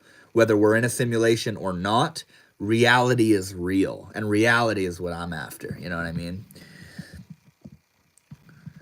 We're extraterrestrials time traveling. How real this goes beyond. Fuck yeah. It's the emotions. Yeah, Kinjal, you said you are living with struggles as a human being always. Yeah, no, I feel you, bro. I feel you. But like, think about It's in this human life right now that we are aware of all this stuff of moksha and liberation and the Bhagavad Gita and Krishna. In this life, we are aware of such things. And although there's struggles, these these divine teachings are almost a liberation in and of themselves.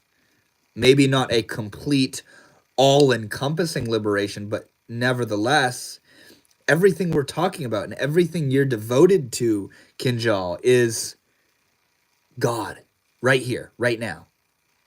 No further away from you than a single breath, you know? And I don't know. Jerf is curious if I believe in spiritual warfare. What do you mean by that? Expand on that a little bit. Where am I at? Attaining moksha is just surrendering yourself to the Lord. Fuck yeah, dude. I wouldn't put it any other way.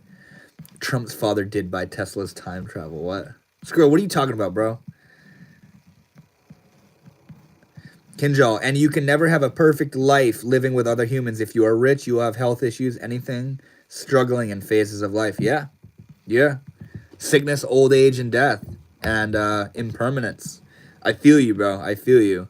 But because I'm here in this human incarnation, and because I'm leading a spiritual lifestyle and I'm connected to God, I feel that value and that beauty in just this life right here, right now.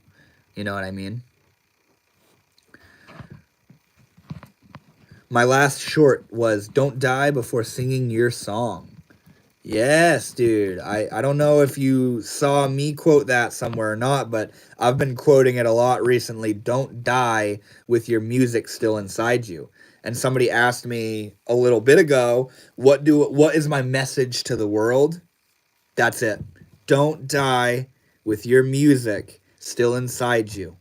If you have art, if you have creative ideas, if you have dreams, if you have a goal, if you have a vision, go for it. There's nothing holding you back other than the belief that you can't do it, other than the lack of faith you have in yourself. Don't die with your music still inside you. Post that post, make that song, paint that painting, write that book, sell that craft you made. Let the world see how beautiful you are. Bustin' Jeeber wants to know what's my favorite drug.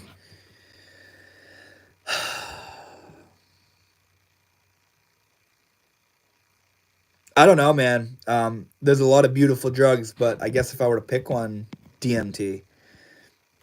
I love you too. Thank you, bro. Jim Spencer wants me to color my hair black. Shit. Rainbow, what's good? What's up, bro? Hi, I have a question. Uh-oh. What's your question? Who said that? Rainbow. Yeah, what's your question, bro? But we love too much and choose to come back. I kind of feel like we choose to come back, to be completely honest. Bustin' Jeeber, how do you want to be remembered?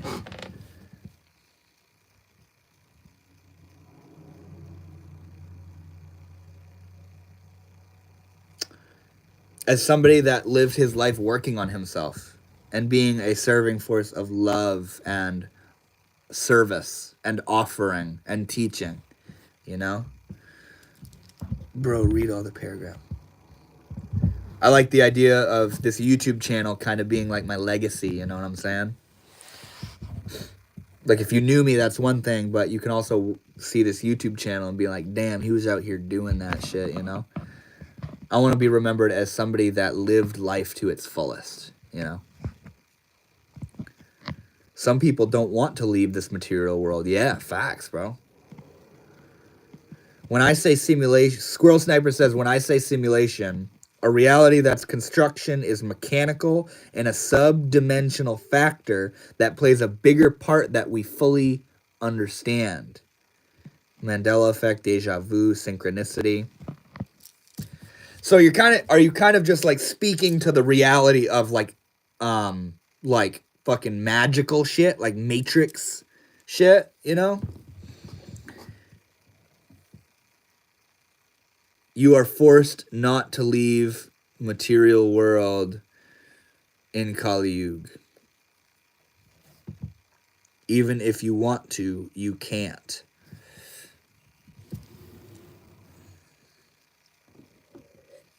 Kali Yuga. Kinjal, do you know the term Ishtadev? I'm pretty sure Ishtadev means like your who the face of God that you have the highest affinity towards. Mine is Kali, you know? Kali is to me like the most seductive expression of the divinity and the magic and the ferocity of the universe. You know what I mean? Oh, Blue said scroll up to my paragraph north. All right, I'm doing it right now, homie. Thank you. Let's see here. Find Blue's paragraph.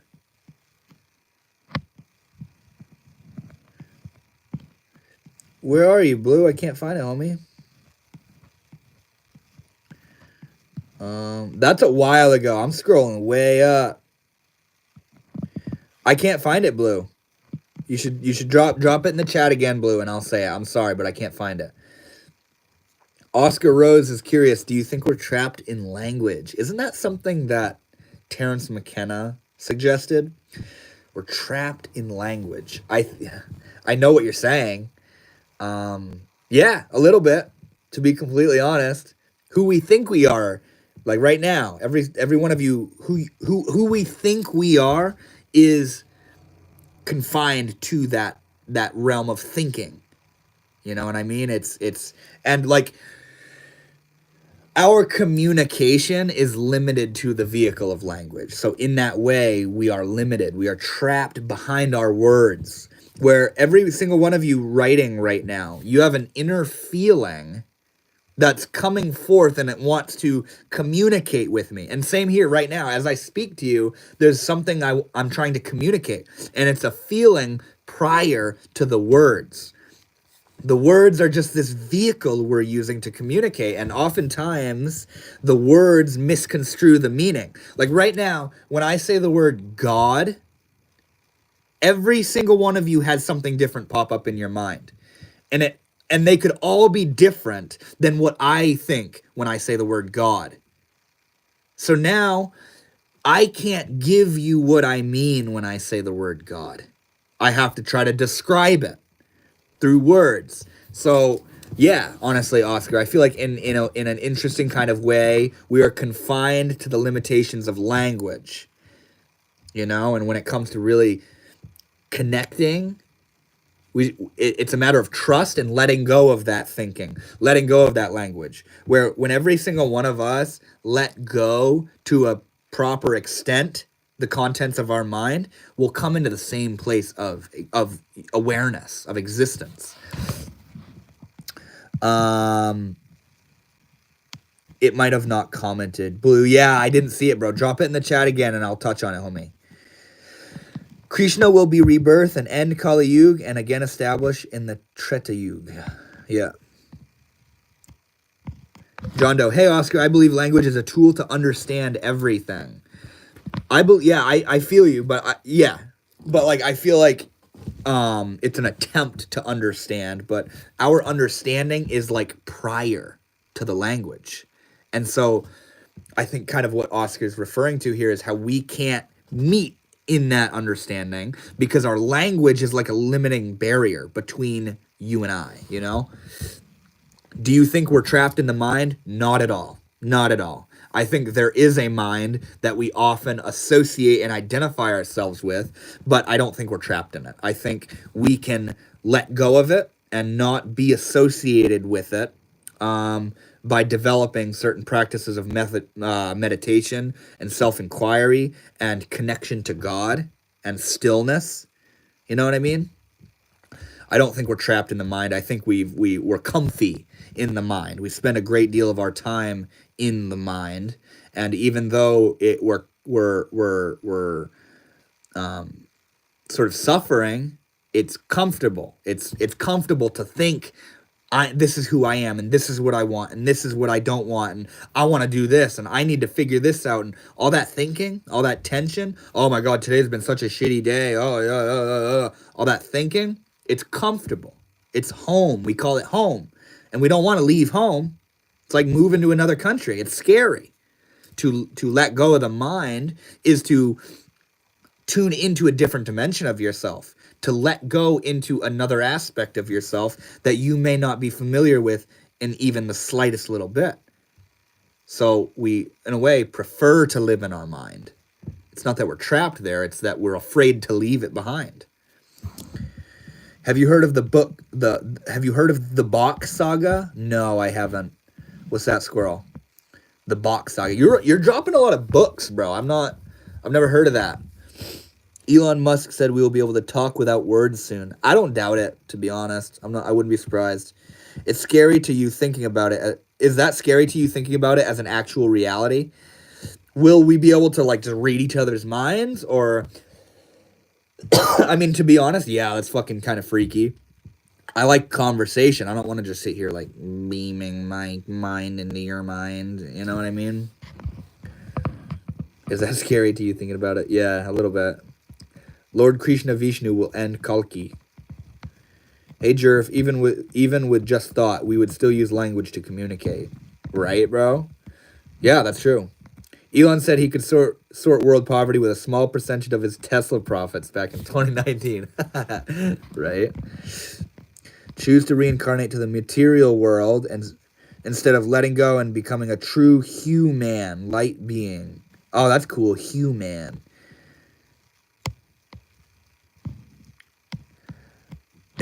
Blue, is that a question or are you making like a statement, man? GT, do you believe that we believe we are the mind? Yeah. Do you believe that we believe we are the mind? Absolutely. You know, I mean, obviously people like maybe you and myself and others, we don't believe that we're the mind, but I think a lot of us do believe that, most definitely. Language is like a deck of cards. There are infinite ways to shuffle a deck of cards to represent concepts and things in reality. Yeah, bro. That's dead on. Pop that zit on your upper lip. That's so funny. I was literally just looking at that. I picked at it earlier, so it needs to kind of come to a head. It's so interesting how people point that out. Like, I'd say that there have been a couple lives recently, the past couple weeks, where people will point out like a zit. Thank you.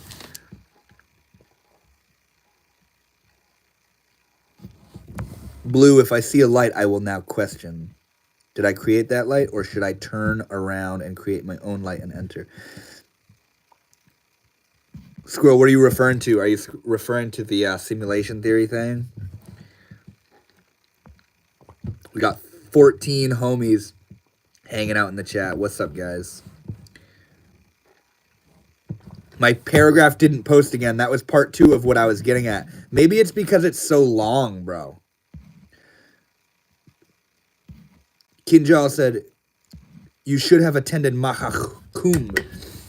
What was that? That was like I think, was that the thing where everybody gathered like by the Ganges River? Is that what that is? I wasn't trying to be mean, just helping. Thanks for the help, bro. Thanks for the help. Jao Lugogo, awesome. The day Mahadev himself comes on earth and follows his devotees. Do you think it's possible for AI technology to aid mankind in the pursuit of becoming fully conscious?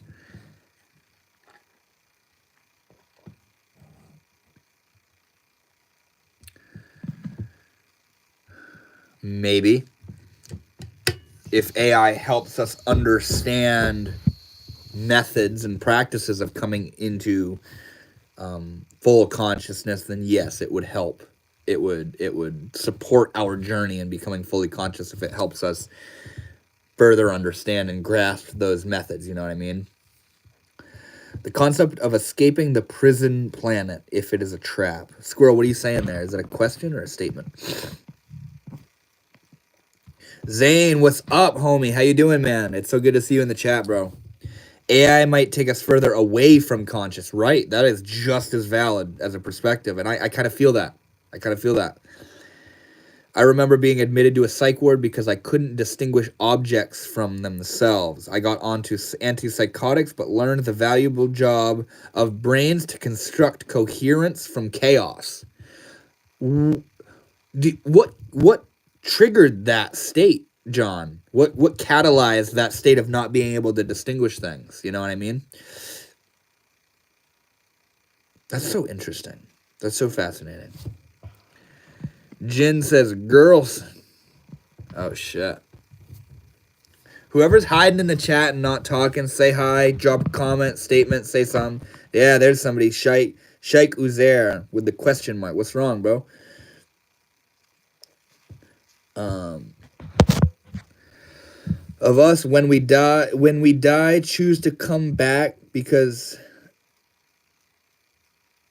of us when die, choose to come back because are still emotionally tied and reincarnate to this world again.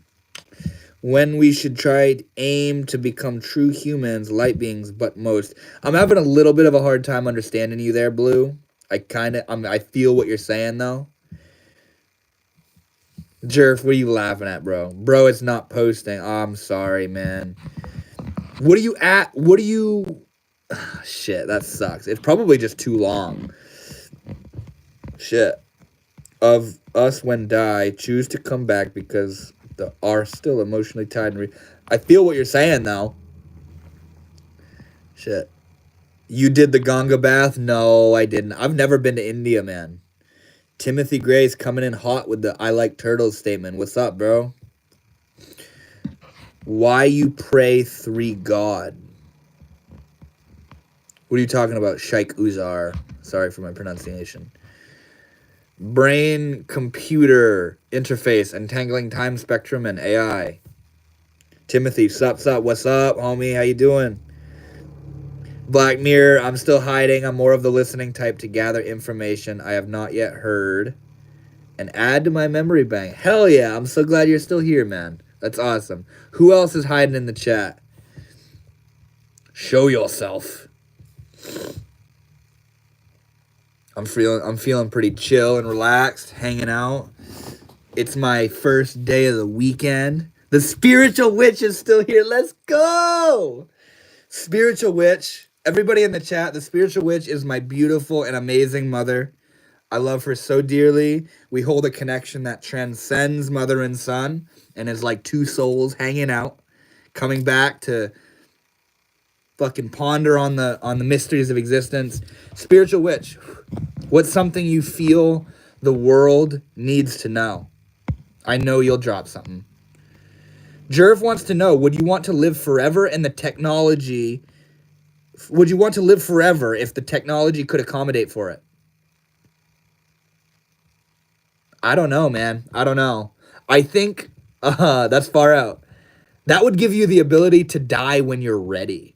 Think about that. If you could live forever, but you could get rid of the technology, that would give you the ability to be like, all right, I'm ready to fucking die and do it. Otherwise, you could just keep going. Timothy Grace, come forth, right? John Doe, too complicated to say, but it was my genetics that caused my brain to go haywire. But our brains really do have the job to create coherence. Yeah, I feel that, homie. Absolutely. Absolutely. I wish that guy, there was somebody earlier in the chat that called me out for being like a neo guru and not taking seriously enough like psychoanalytical terms and stuff. I was referring to like depression and psychosis and all this stuff. I wish he was still here because that was a really interesting point he made, and it's something I'm deeply passionate about. You are missing out on real spiritualness. Come to India. Spirituality doesn't live in India, bro. I'm just going to break it to you like that. I know what you're saying, and I want to go to India. Trust me. But I don't think I'm missing out on spirituality by not going. But I know what you're saying. I know what you're saying, and I do feel called to go to India. And maybe I am missing out on something that I'll only understand once I go, but that was just my like immediate how I felt towards that. Earth is the shape of a turtle. What's under the turtle? Good fucking question, man. The spiritual witch. One, is Jesus is Son of God. 2, is Jesus Father. Is Holy Spirit why you pray 3 God? I don't know what you're referring to there, homie. Let's see here. The spiritual witch says what she wants people to know is that not knowing is a gift. Infinite potential. Exactly. Not knowing can be looked at in 2 ways. Not knowing as in, oh my God, I don't know. I don't know the answer. I don't know where my life is headed. I don't know what's going to happen. I don't know if I'll win or fail. And also the other perspective is, as my mom recommended here and offered, is it's infinite potential. You don't know. It's freedom. That's pure potential energy. The unknown is like stem cells. Stem cells are a form of cell. I mean, don't quote me on this, but I'm pretty sure stem cells are a type of cell that can become any type of cell. It's a sort of, it's like a quantum cell where it can be anything. And once it becomes that cell, a skin cell, a hair cell, an eye cell, a blood cell, then it's sort of fixed in that cell and and multiplies as that cell. But the stem cell is in this like quantum state where it can be anything. And that potential to be anything is the potential of the unknown. It's so powerful. That's such a beautiful thing. Alan Watts is a homie. Fuck yeah, I love Alan Watts, bro. Alan Watts is a savage. Dude, I love that. My sorcery comes from source. I'm going to start spelling sorcery like sorcery. That's sick. Shaq Uzair, the reason I didn't answer your question is because it's phrased in a way that's hard to understand. I'll read it. Question 1, is Jesus is Son of God? 2, is Jesus Father? 3, is Holy Spirit why you pray 3 God? That's hard to understand. Why are you praying 3 gods? It's not, I mean, in what you just said, Jesus is the Son of God, then you have God, and then you have the Holy Spirit. There's only one implication of God in that, so it's not necessarily praying to 3 gods. It's praying to the Son of God, God, and the Holy Spirit. You know what I mean? So it's not necessarily 3 gods that you're praying to. Tucker says, what's up, man? Yeah, right, he's all of them. What's up, homie? Chat GPT is better than any psychologist. Informationally, maybe, but emotionally and experientially, not even a little bit, homie. You know? It's like the difference between reading your guys' comments on the chat versus if we were all just hanging out in a room together. Whole different fucking experience. But I know what you're saying. I've had Chat GPT help me with a lot of stuff. Not necessarily like psychology stuff, but I have asked for advice and stuff like that, and it does help to elucidate. It kind of like, it can validate what you already sort of intuitively know is the answer, but it's, you know, that external validation that makes you feel more confident, you know?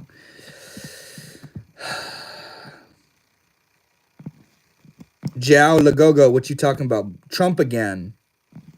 What, you want Trump to be the president again? Hey, Altered States of Consciousness. What's up, homie? Just got here. Howdy, man. Hope you're doing great. I'm doing awesome, man. I love Thursday nights, hanging out on live. I hope you've been well. I think you were here last week, so I hope you've had an amazing week, bro. I'm glad to be here again. I'm glad you're here again.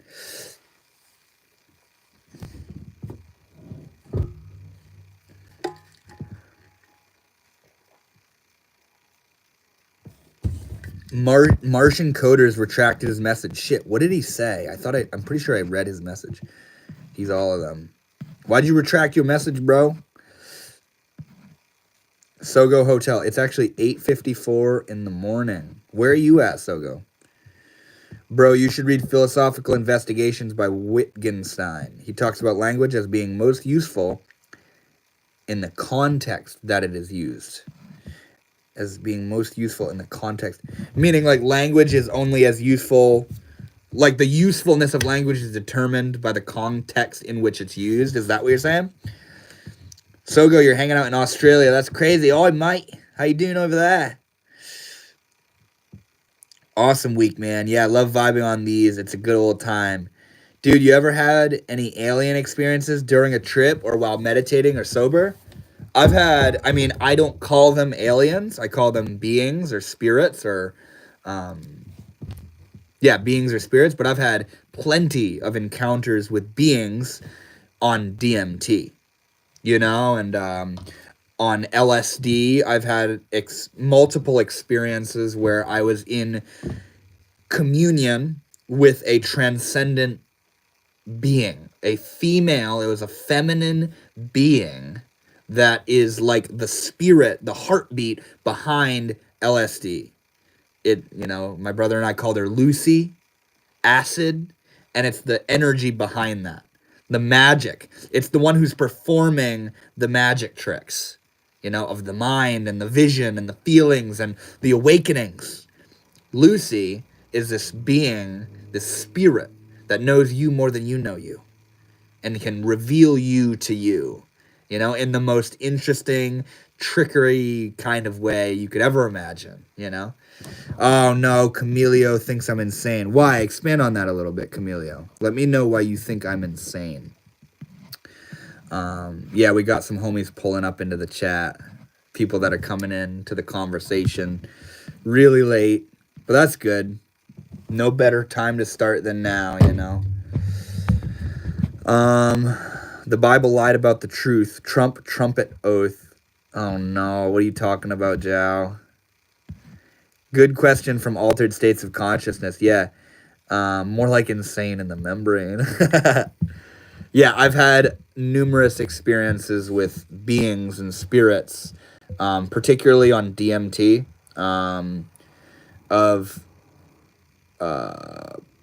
okay, so I got a really far out experience for you guys. It's not necessarily meeting and encountering a being. I'm just joking. You're my favorite streamer. That's awesome. So I had an experience on DMT where I became another being. Yeah, we got a bunch of people pulling up into the chat. What's up, homies? I had an experience on DMT. I smoked DMT and I was out in the woods and I felt it coming on and it was getting really intense. So I laid back onto the forest floor. And when my head hit the ground, I laid back, and when my head hit the ground, I was no longer Devin in the woods on DMT. What I was a 12-year-old boy that lived in the Amazon rainforest that was laying down in a straw thatched hut. I was laying down because I had this tiny little window of time to relax. I had been doing chores all day and collecting and foraging and cooking and cleaning. And that moment that I was laying down was the only moment in my day that I had to just relax. And I remember the profound peace and serenity of just being. No phone, nobody there talking to me, no crazy thoughts, not trying to get something. Complete peace and contentment. I just was. It was pure relaxation. And I was just like, But it was like I tapped into an alternate lifetime or something. And I've told this story on my live stream before, and I've had people talk about how maybe that was an actual experience going on down in the fucking Amazon. 12-year-old boy was like laying back and just relaxing, and I like tuned into it through smoking the DMT. But I don't know. That was a very profound experience I had of becoming a completely different being. And that was the only experience I've ever had like that. And other experiences I've had, there was one time I smoked DMT and I was being pulled down this hallway, and I came into this space and I saw this being, and it looked like a little doll, like an old school doll that had buttons for eyes. And it looked like this tiny, it was probably like that big. and it was right in front of me, and she was crying. She was sobbing her eyes out.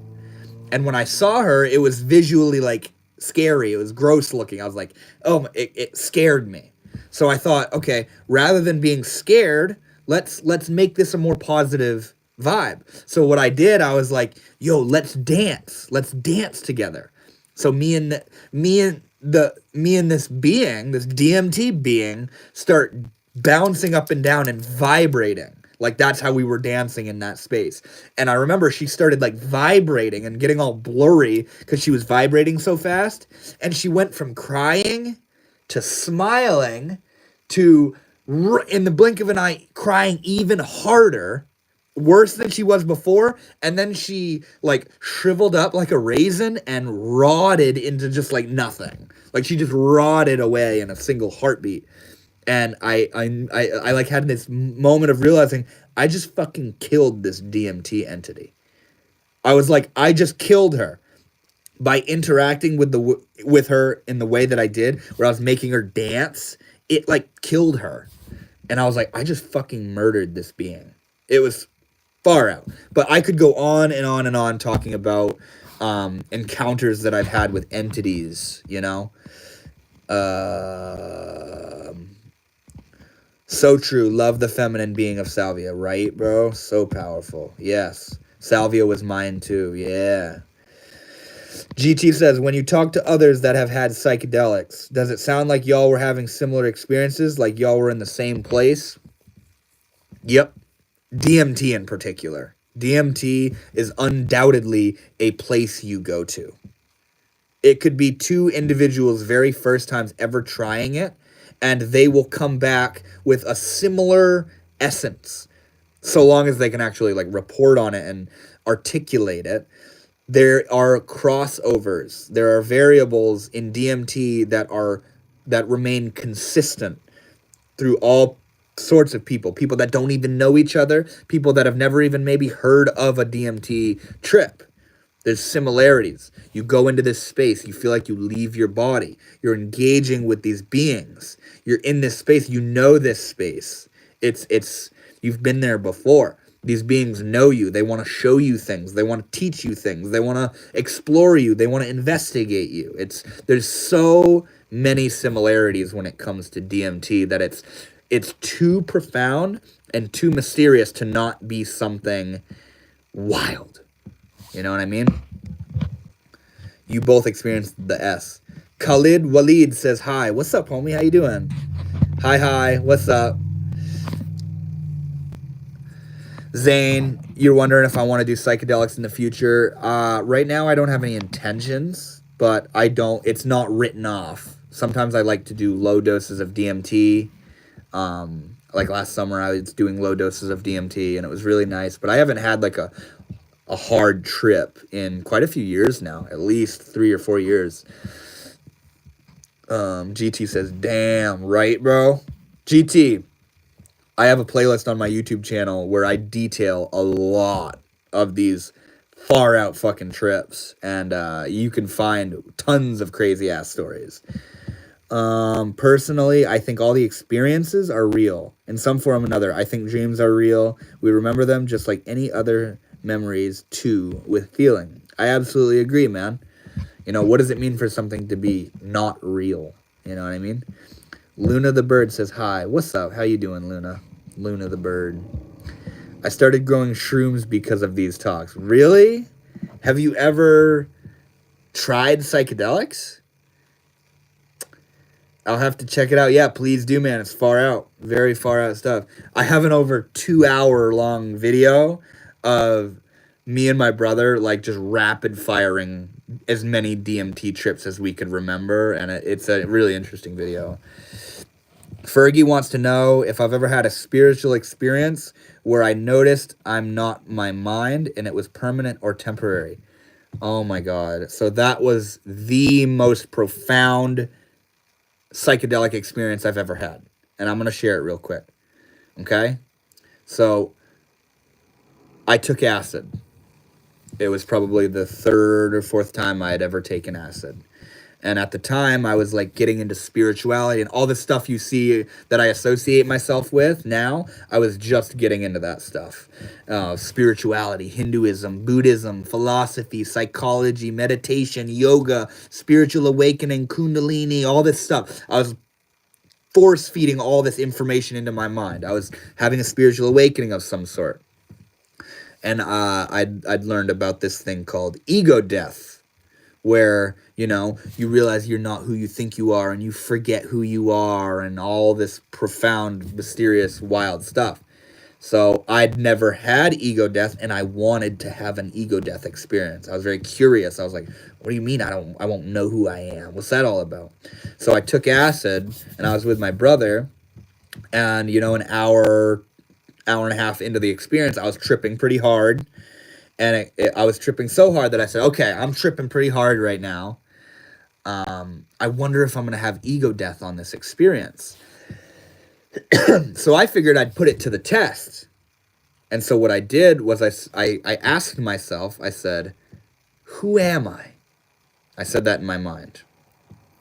And my mind said, I'm Devin. And I said, no, that's just my name. Who is it that's Devin?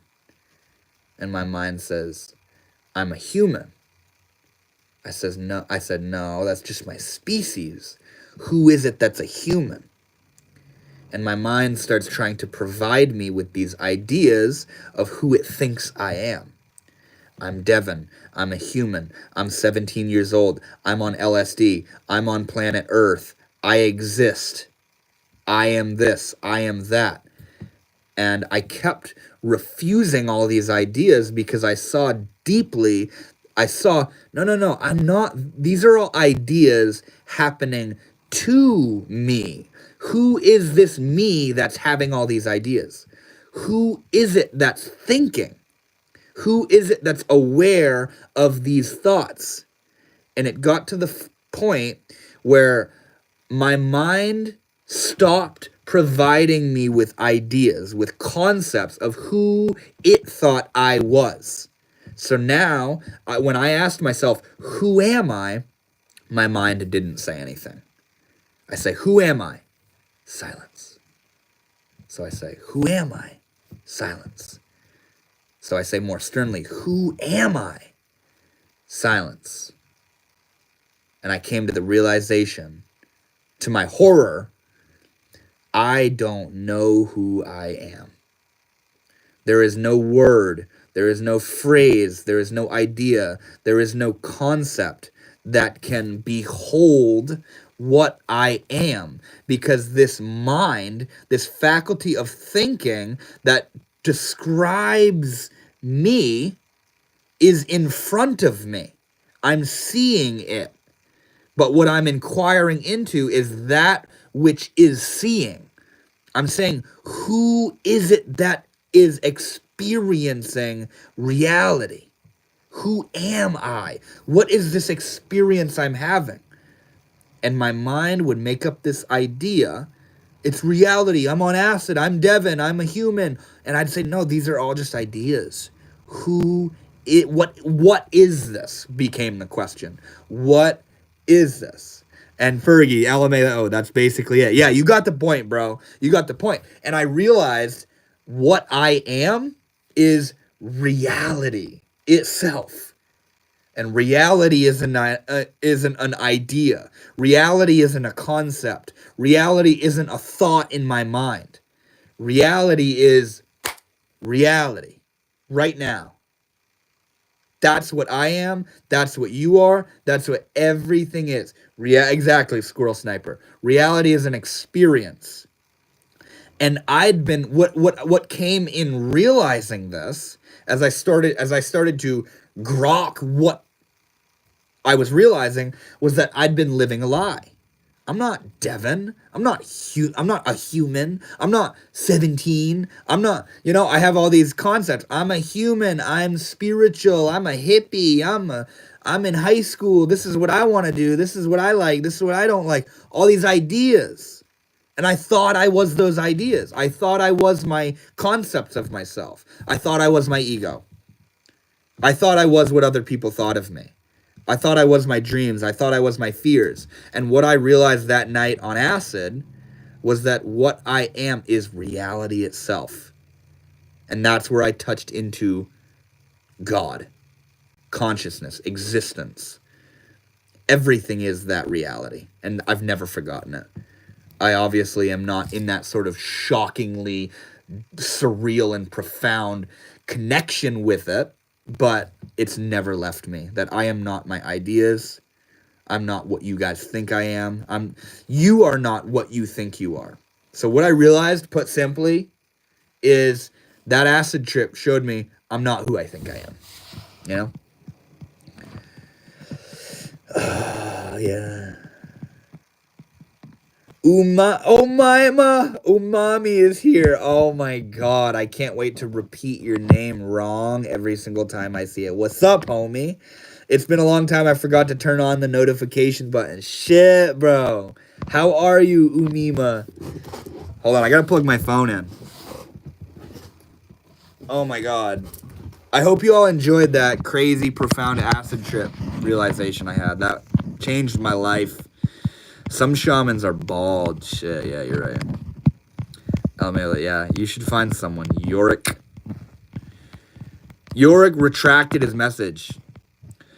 Zane, you're asking, what do you do when you feel like you are going into a bad trip? How do you stay grounded? You let go. That's something that I had a hard time with, bro. And it's actually why I don't take psychedelics often, is because what I was realizing and what was happening was it was like running 30 amps through a system that can only handle 10 amps. And I was fortunately cognizant enough to realize that these downloads, as we call them, all this shit that I was realizing and thinking and feeling, I needed to step back. And I got this sort of like, I was all insecure. Like, if I was more spiritual, I could keep taking psychedelics. If I was more awakened, I wouldn't be scared when I trip. And I started to realize, like, that's bullshit. I'm derailing myself with every single trip I take, thinking I need to muster the courage and be big and I can handle this, and then having a meltdown. I realized that I need to step away and integrate the things that have happened to me. And to this day, I'm still doing that. I'm still integrating shit that happened in a 6-hour experience fucking 5, 6, 7 years ago now. You know what I mean? So what do you do when you feel like you are going into a bad trip? Let go and let God. Let it be. Let it be. You can't fight anything. You can't change anything. Let it happen. Let go. Tune back into your senses, your vision, the sounds around you, the feeling of your body, your breath, your heart, the moment. Tune into the present moment. Have you ever seen this Sadhguru guy's videos on YouTube? Yes, I have, GT. I don't really resonate with him that much, but I've watched him and I do appreciate him.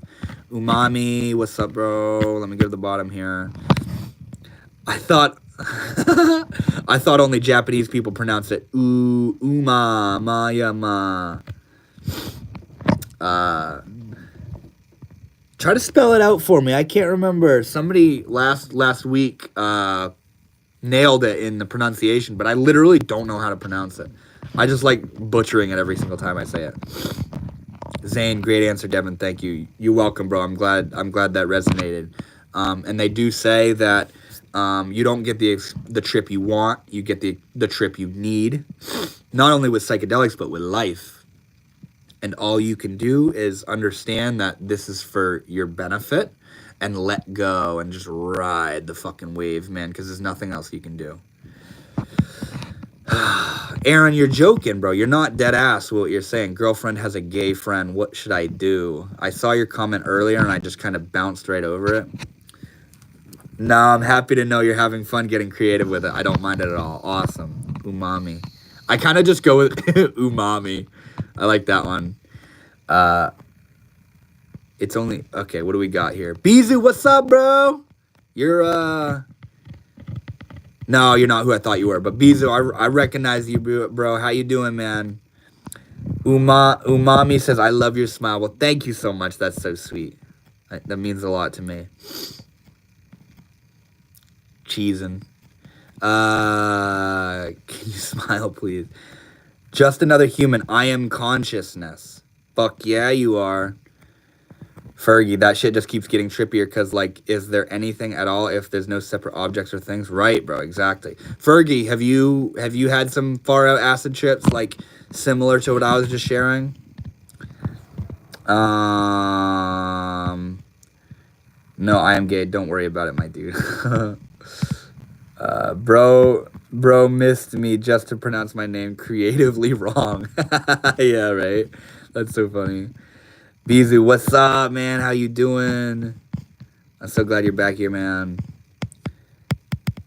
Bro, sum up quickly. You talk too long. Read others' comments also. So I had somebody mention that a couple weeks ago on my live, and these lives aren't, I'm not necessarily just sitting here reading a message and just making sure I read every single thing. This is like constructive teaching and sharing experiences. And sometimes, if somebody says the right thing, I'm gonna fucking share. I'm gonna get like real passionate and like get lost in a stream talking about it. You know what I mean? But I try to like kind of, once I share a big story, I'll kind of sift back through the comments like I am now, reading your comment. And also, sometimes if I read the comments too quickly, we just sit here in silence, and I'm just sitting here waiting for somebody to say something. That's why I like finding a good comment, going back through, find something good and just going off on it, you know what I mean?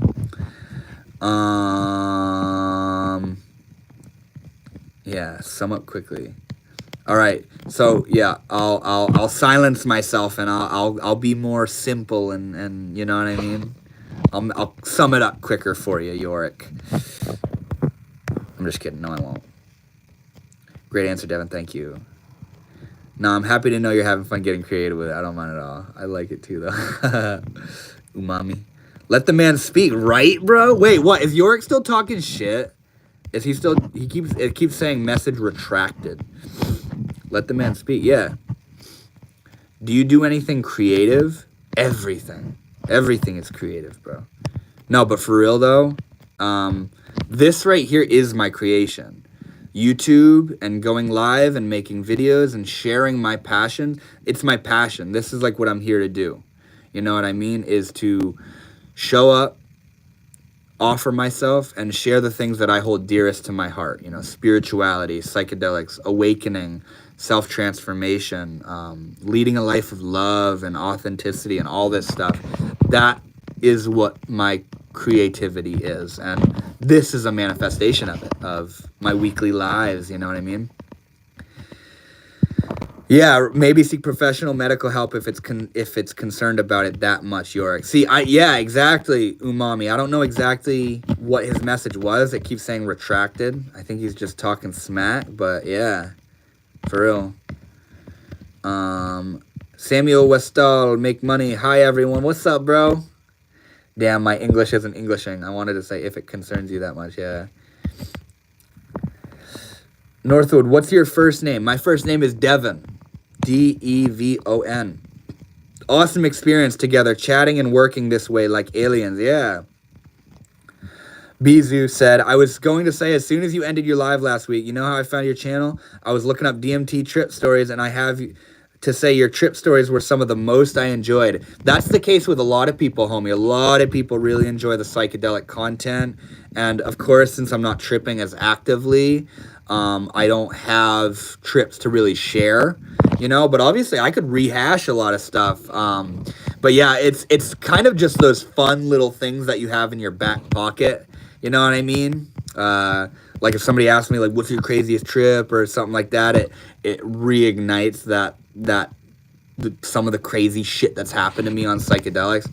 I puked on DMT one time. That's another good example. I fucking took such a big hit of DMT that I puked my brains out as I was breaking through. And so it kind of kept me in reality while I was like 1 foot in reality, 1 foot in fucking hyperspace. And like the world was melting around me as I was puking. And like I was wearing my beads and I was like puking all over my beads. And I was like, oh my God, I'm fucking puking. And my brother was there and he was tripping and he's like just watching me.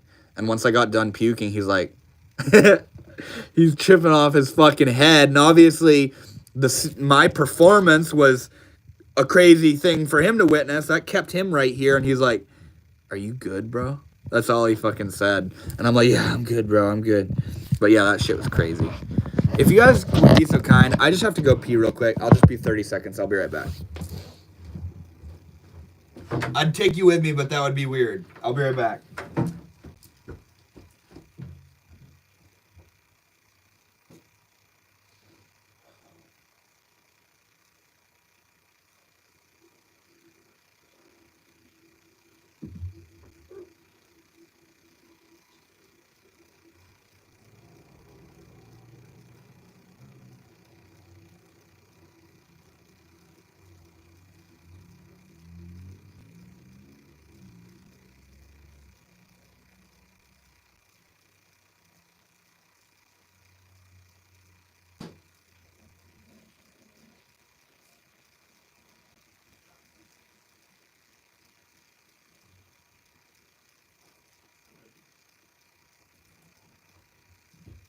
I'm coming.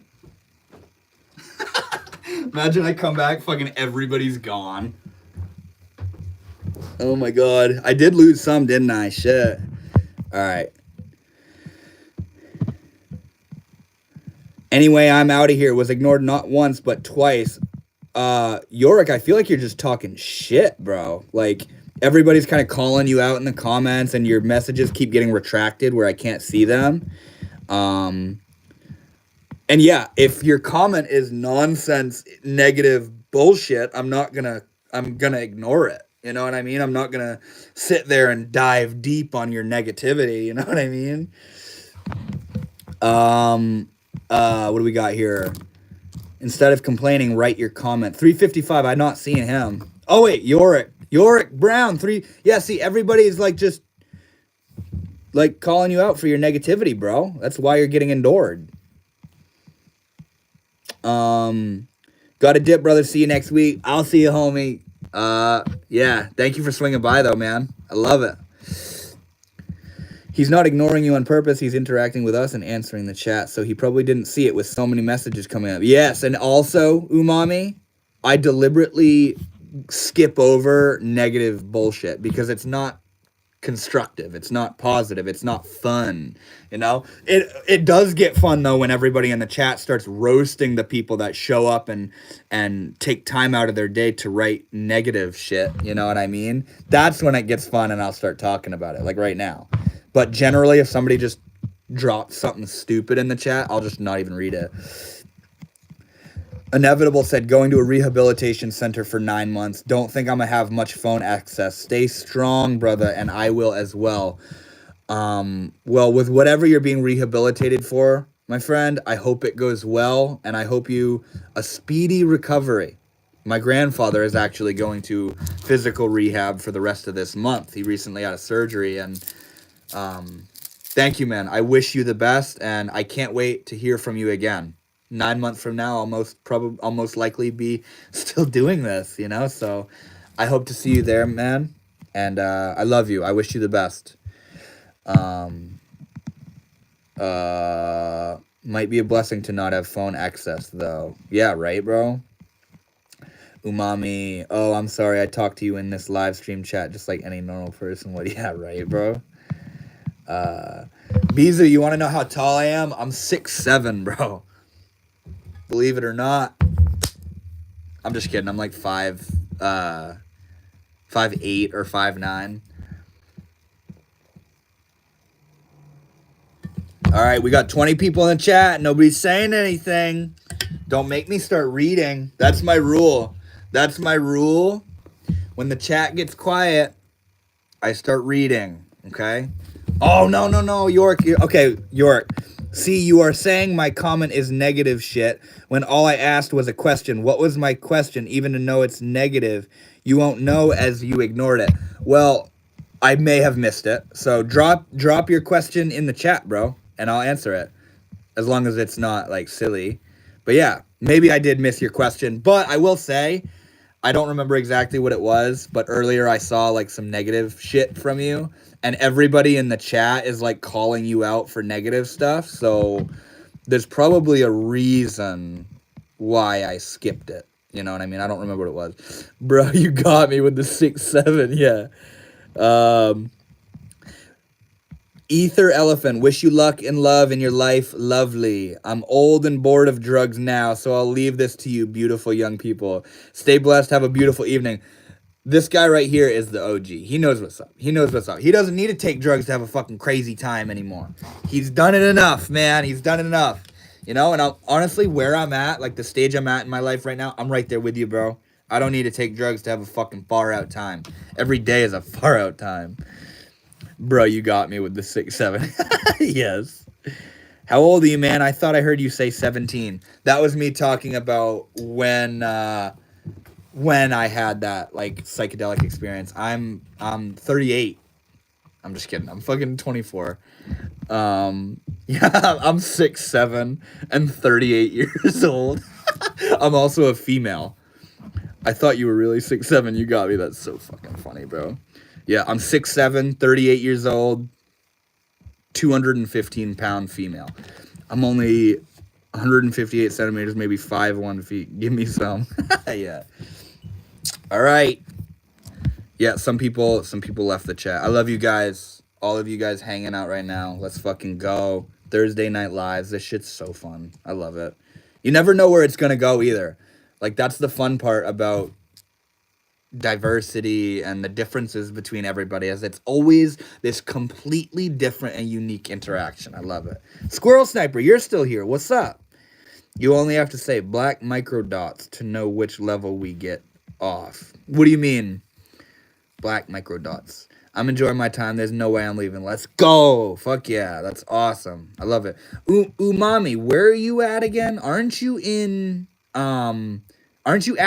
Didn't I remember you saying that? GT is wondering if I've had anything close to my psychedelic experiences while meditating. So I've had a meditation experience where I touched into that okay, so in Buddhism there's a term anatta, which means no self or not self. And it's a state of, the Buddhists believe it's a reality where there is no self. And I remember I was at a Buddhist monastery and I was meditating for an hour in like a group meditation, and I sort of sank into this awareness of no self. And I felt a lot of panic. I felt this rising panic and anxiety of, like, it's freaky. It's freaky when you feel into the nature of what these teachings are suggesting. And I felt the illusory nature of Devon, and it was freaky as fuck. And so that was kind of similar to my LSD ego death, if that's what you want to call it, where I realized the illusory nature of Devon. That was very similar. But obviously the meditation experience, it wasn't as intense and surreal as the psychedelic experience. But then also I've had meditation experiences. Oh, you're Moroccan, Umami? I thought I remember you saying you were Wait, are you Muslim? Is that what you said? Maybe that's what I thought. What the hell was I saying? Oh yeah, so GT, I've had a meditation experience, a few now, where I start having visions. And it's not like, oh my God, I had this vision while I was meditating. It's where I'm sitting there and I'm meditating, and suddenly I'm watching things happen behind my closed eyelids. Very similar to the way where when you smoke DMT, you start having visions behind your closed eyes. And yeah, there's been times where I'm sitting meditating and all of a sudden I'm like watching these scenarios going on behind my closed eyelids. This is my cat, by the way. Little Miss Arabella, my little baby. You want to say hi to the chat, honey? My little baby. But yeah, I've had meditation experiences where I start watching these patterns and lights and stuff happening, and then all of a sudden, like I'm seeing like a scenario taking place, and it's like a lucid awareness where I'm like, holy shit, like I'm having visions right now. I'm seeing shit and I'm not thinking about it. I'm not like imagining it. It's just popping up spontaneously. I'm not thinking of the things I'm seeing, which is identical to the way in which DMT hallucinations manifest behind your closed eyes. Great topic. Concern about ego death. Yeah. This is the whole world available, including aliens. Ja, what you talking about, boy? Umami, bro, your hair is longer than me standing on my tiptoes. Yeah, I love it. It's so cool. I've been growing out my hair since I was in fucking high school. Like freshman year of high school, I started growing out my hair. So it's been like 8 years, 9 years, and it's so cool to think that like down here I was a freshman and right here was like my first time whatever, and right here, you know what I mean, like the history that's locked in the hair, you know what I mean? Very cool. Sounds like remote viewing. I would agree, Zane, but the thing that I was viewing was very weird and trippy and like sort of morphing, and it's psychedelic rather than seeing a situation happening, you know what I mean? GT, yeah, I think I got close to experiencing something, but I got scared for a moment and it went away. I tried to get back up into the zone, but I couldn't, unfortunately. What was it you were experiencing? Was it like a vision or a state of consciousness, like a state of awareness? What was it that freaked you out? Bizu, I've seen colors in my meditations. I noticed it's not flat behind the blackness in my eyes. It looks 3D. The colors seem to move in the way smoke does. Facts, bro. That's exactly what I'm talking about, is seeing visual stuff happening behind your closed eyes. I've seen that shit too. Jiao says, we're live together with a lot of people, including the other side and the wealthy people. Not exactly sure what you're referring to there, man. Squirrel Sniper, I have to wake up in 4 hours. Was worth the sacrifice. Night, Devon. Night, all. Harm in one. Squirrel Sniper, I love you, bro. I appreciate your engagement and your comments and your feedback on my videos and your excitement for the lives every Thursday. So I hope to see you next Thursday, man. And as always, thank you so much for swinging by, bro. I appreciate you so much. Umami, that's actually cool. It takes a lot of care, and that's something I respect. Yes. Oh, I love it. I love it so much. I actually got my first ever trim just a couple months ago, and I got like that much taken off, and I love it. I was so nervous, but my hair was split to all fuck at the end of it, and I was like, I gotta get this shit neatened up, and I got it. I got like the ends evened out a little bit, and I thought it looked really good. Umami, there's something that bothers me. Can I talk about it here? By all means, I encourage you to. So long as you're comfortable to share it, I would love to hear about it. And at this point, you know, close to 2 hours, over 2 hours into the stream, everybody that's hanging out here, it's a charged space of positivity. So by all means, share it in the chat. I would love to hear it. Oscar Rhodes, I got rid of long hair due to frizz. It didn't display a good hair quality, and some of my past trauma was visible in the hair, like a browser history. Homie, that is far out example. That is very interesting. Yeah, hair is your history, and it does reveal it in the same way the eyes reveal where you're at. You know what I mean? Very, very interesting. I hope YouTube won't delete my chats because it's very disturbing. I think just if you watch the language, you'll be completely fine. Like obviously no, like profanity might get deleted or something like that, but I think you're all good to just let it rip for sure. One love, Squirrel Sniper. I love you, bro. If you're still here, I appreciate you. I've been in deep experiences using the gateways tapes too. Not the paid one. The shit is like $500. I use the free ones. The Monroe Institute post on their YouTube. What's the gateways tapes? I feel like I've heard of that. The eyes are literally the window to the soul because they are the external part of the brain. Wow. That's really fucking interesting to talk about. And also, You want to know why, like, the eyes are profound. You should try a meditation with a close friend or someone. Just look into their eyes. Just look at them. Just look into them. And it's in here, this little black part right here. Behind that is God. Behind that is the spark of the being themselves. You know what I mean? It's deep shit. You look into the eyes of somebody. That's why people don't like eye contact. Think about that. You're looking at them. You see them, and they're like, why are you looking at me? Stop looking at me. You know what I mean? Or they try to intimidate you by looking at you, you know? But yeah, the eyes, bro, are the window, exactly, to the soul. That's such a profound way to put it, too. Umami says, I was a little girl when it happened. We visited my grandma and were all invited to my father's uncle's house for dinner.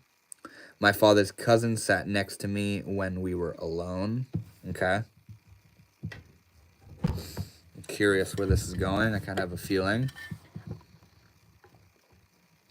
I appreciate you for sharing this, though. It's important that you do.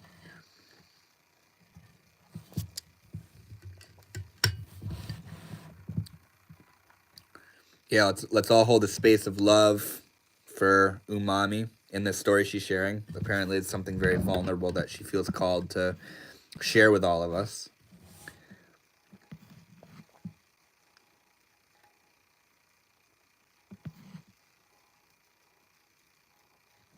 I love that. We're all kind of like in this suspended moment listening, you know, that's what it seems like.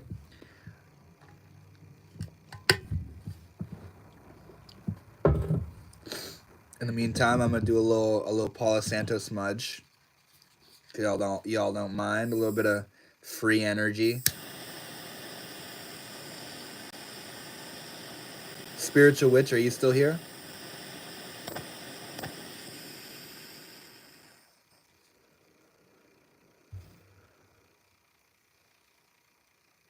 Give some of that love to you guys over here. There you go. Get some Palo Santo vibes. I didn't understand back then, but when I grew a bit older, I understood what those touches were. I figured that's the direction you were going in, Umami. How has that affected you? Like, how has it impacted you now, looking back on it?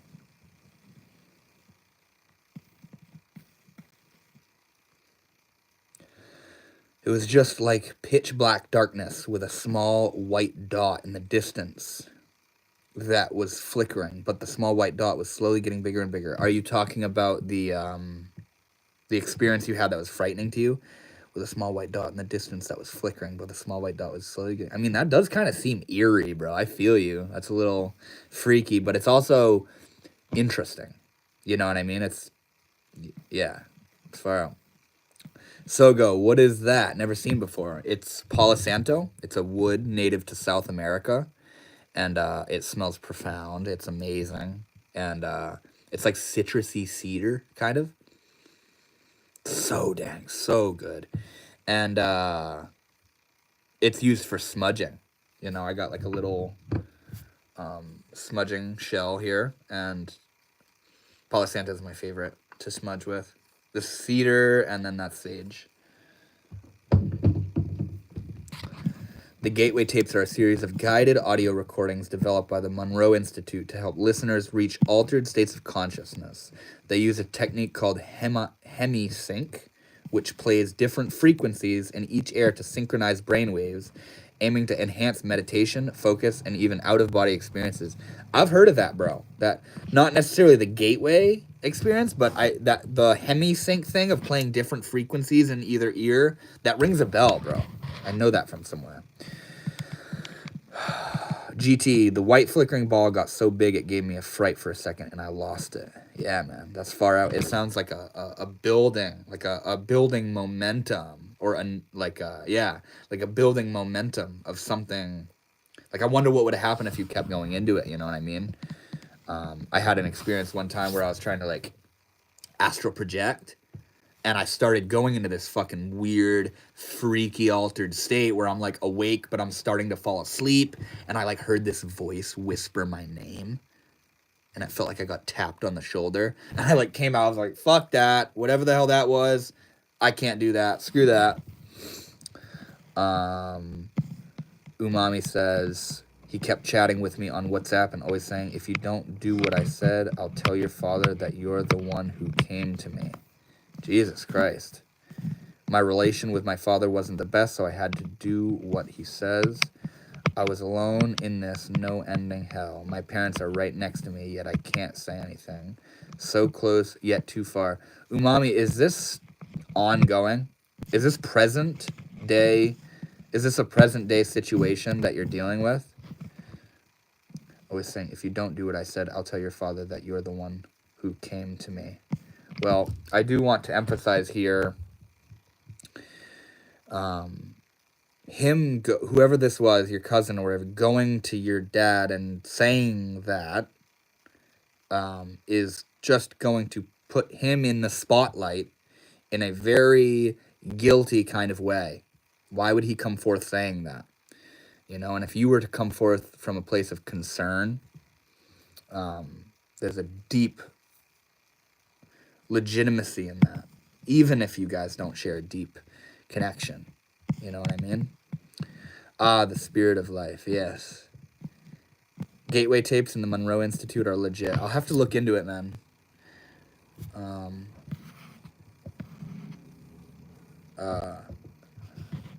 That happened a long time ago, but I cry whenever I remember. Yeah, that doesn't surprise me. That doesn't surprise me. Do you still deal with the... are you still dealing with that situation? Like, he's not still present in your life, is he? Space entanglement, quantum spectrum, parallel patterns, protocol, prototypes, goes forever by moonwalking. Chow, what are you referring to there, man? What you talking about?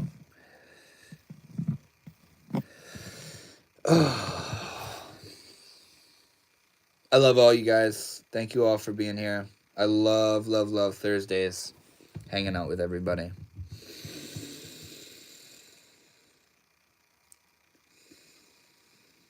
The family, for my mother especially, is the most important thing in existence. Even my feelings don't matter.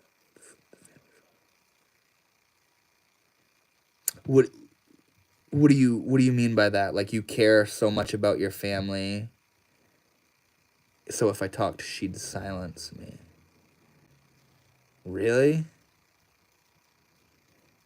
Yeah, getting this story, it will help you heal. I'm sorry that happened to you. Yes, exactly. Sharing this is huge, and I want to acknowledge that. The courage, the bravery, the acknowledgement of the pain, that is so big. That is so huge, and that's all the process, and that's all part of the healing process.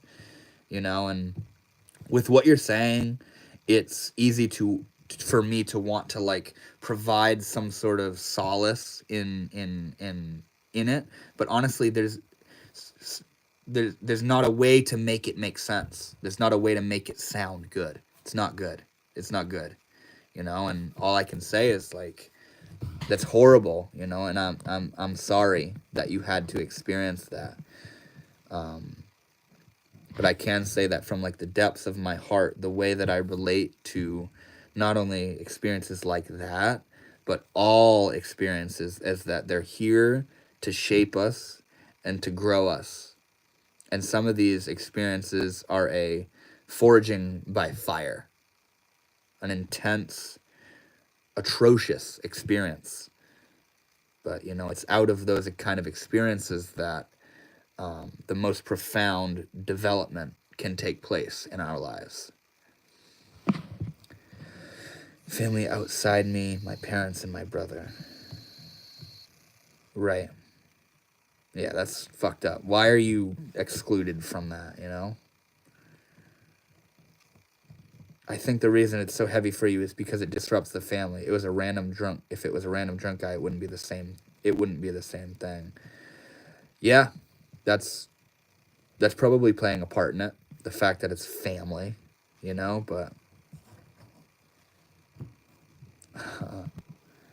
The one and only Nicole coming in with that in the midst of this conversation. Okay. So I want to eventually launch monthly private Zoom sessions where all of you homies with the amazing vibes and sharing and the vulnerability, where we can go into a private session and do this and hang out, but we can be on a live call together, hanging out, talking, bouncing ideas, just completely free and open. And it's not publicly available for anybody to scroll into and drop random comments. You know what I'm saying? Yeah, please. Yeah, I will. That would be the best thing ever. I'm totally gonna. I also want to launch a sort of, it's gonna be like a course. It's like a spiritual awakening course where I think I'll do it twice a week. I mean, twice a month, a Zoom session, a private Zoom session. Anybody who wants can attend it, and I'll be each session will be focused on a particular subject, being, self-realization, spiritual awakening, mystical experiences, confidence, connecting to God, spiritual practices, where it's oriented around particular parts of the spiritual journey, but that would be really nice. Could we just tune in and listen as well? Absolutely. You're founding a cult. Yeah, all right. You know what? No, I was just gonna block you from the chat, but you can hang out if you want. Could we just tune in and listen? And no, you know what? The one and only Nicole. There's a difference between a cult and a community of friends. It's friends. It's friends, homie. Friends, not cult. Friends. Could we just tune in and listen as well? Yes, I think the way I'm going to do it is I'm going to launch it on this app called Calendly, and I'll link it on my YouTube, where I'll let you, like, I'll make a post where the scheduled time and the date, and then you can go into Calendly to find the Zoom link and the passcode and all that stuff and get in that way. So you'll have to take the time and initiative to get in there, you know what I mean? Umami, I needed to talk about it. I'm sorry if my little story changed the vibe. Not at all. It added to the vibe. It enhanced the vibe. By all means, that was beautiful. The fact that you were willing and vulnerable enough to share that. It didn't take away from anything. That's what this is about, is openness and communication and vulnerability and being present together, Much love, Calvin. I'm so glad to hear you're here. To see you're here, man. Black Mirror affirmed. Brilliant idea. Yeah. I'm gonna totally do that. Do you ask your friends for money? Well, considering that I'm in the process of making a living out of what I love, where, offering services, not these Zoom sessions I'm talking about, but coaching services, courses, like selling courses and stuff like that, having a fee for certain things that I'm offering. In that way, I guess you could say I'm asking my friends for money, but really what it's doing is making a living off of what you love, bro. You know what I mean? I believe he's a nice person and he wouldn't ask. Yeah, I'm not gonna sit here and ask, will you guys donate? Can I have some money? All right. The one and only Nicole, I'm gonna remove you from the chat. That's what happens when you just add cringe shit. So I love you, bro. I'm sorry you're on that wavelength, but you're out of I'm just gonna get rid of you, because it's not conducive for anything. So I'll see ya. I love you, bro. I'm sorry that's where you're at, but see ya. There we go. All right, he's gone. Was timed out by Notes with Shaman.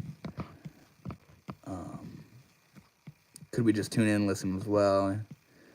Oh my God, made it to yet another live. Been loving the videos. Thank you so much, Chor. I think your name's Tanner, right, bro? Yeah, bye bye the one and only. Yeah, see, it's cringy. He and Umami, that's what I'm talking about, where you're in the middle of that vulnerable ass story and he comes in with just cringe. That won't happen in the Zoom sessions where I'll be able to hang out and be on like live call in the moment with each other, talking, vibing, getting to know each other. And see, the thing with like a YouTube live is people who are just sitting here scrolling will come across it and then just trauma dump their bullshit into it, like the one and only guy, you know what I mean? Or but yeah, that wouldn't happen in like a private Zoom session, you know. So that's part of the idea behind that. Yeah, Tanner, how you doing, man? I hope you've had a wonderful week, man. To see people's faces and hear their voices will bring it to a much warmer human level. Typed words, so black and white. Exactly, bro. Would you guys be down for that? Like a live call in the moment where like we see all of each other and we're just talking about shit and vibing, you know what I mean?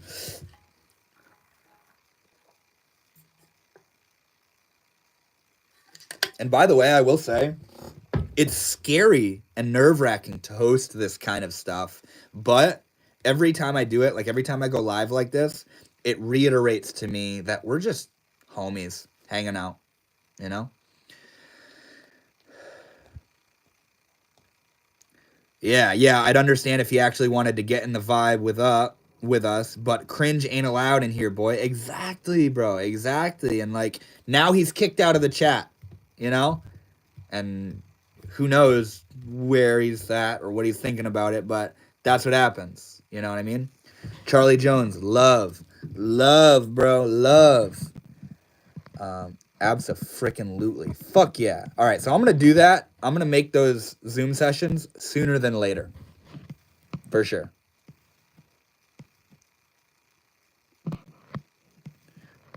Jao Lagogo said there is a doomsday momentum, dooming your doms and souls for spirit purchasing.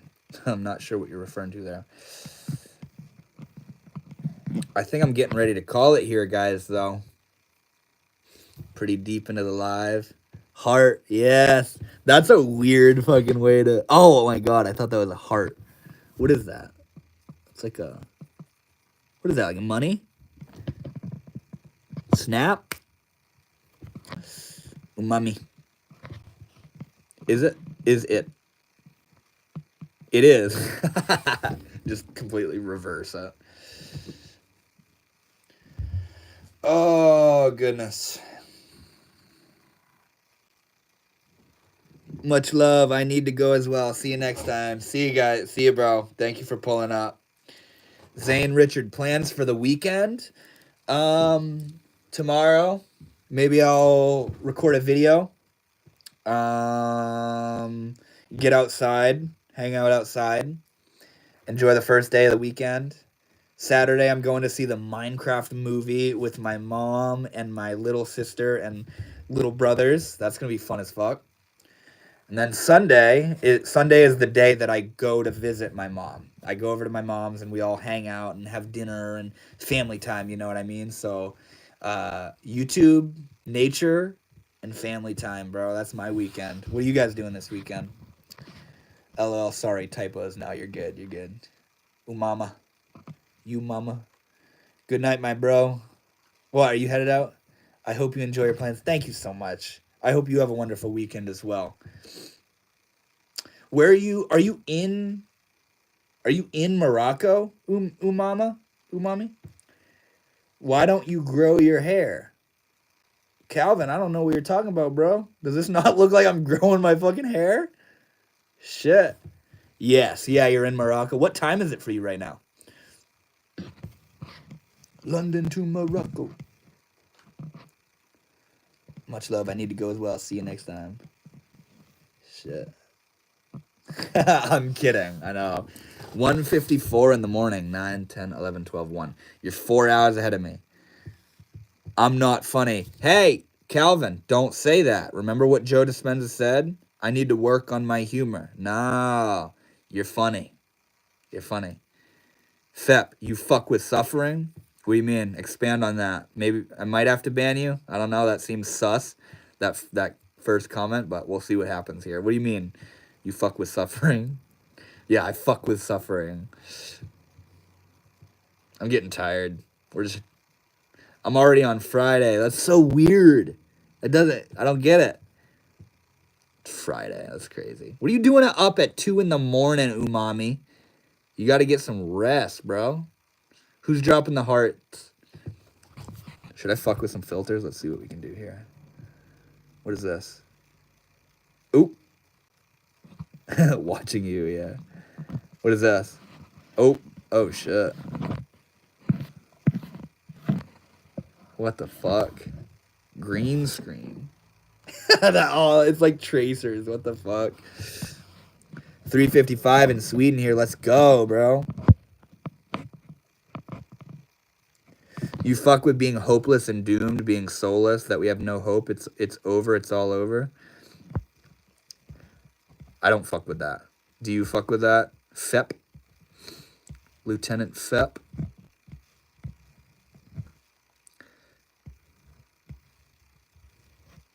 Shit. 3:55 in, is it glass half empty, right, bro? That's facts. Bro, I'm damned. I should be asleep, but my sleep is messed up already. Shit. You night owl? Oh yeah, you say 4 a.m. in USA. That's so weird. 9:55 a.m. in Taiwan here. You're in fucking Taiwan, bro? No way. That's crazy. It's the same time for me here. Let me ask you something. Let's hear it, Henlopen Waterfowl. Sounds like a fucking name out of Skyrim. Henlopen Waterfowl. Oh yeah, you say 4 a.m. in USA. That's so weird. It's fucking, yeah, it's 9:56 for me right now. Henlopen, you got me on the edge of my seat, Mr. Waterfowl. What do you want to ask, bro? The whole chat's hinged on it.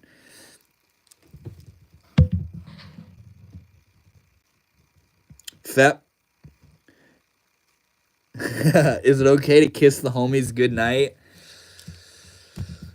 What do you guys think? Is it alright to kiss the homies goodnight? At this point, this deep in the call, I'm ready to just fucking go with the flow of what all these randos want to drop in the chat.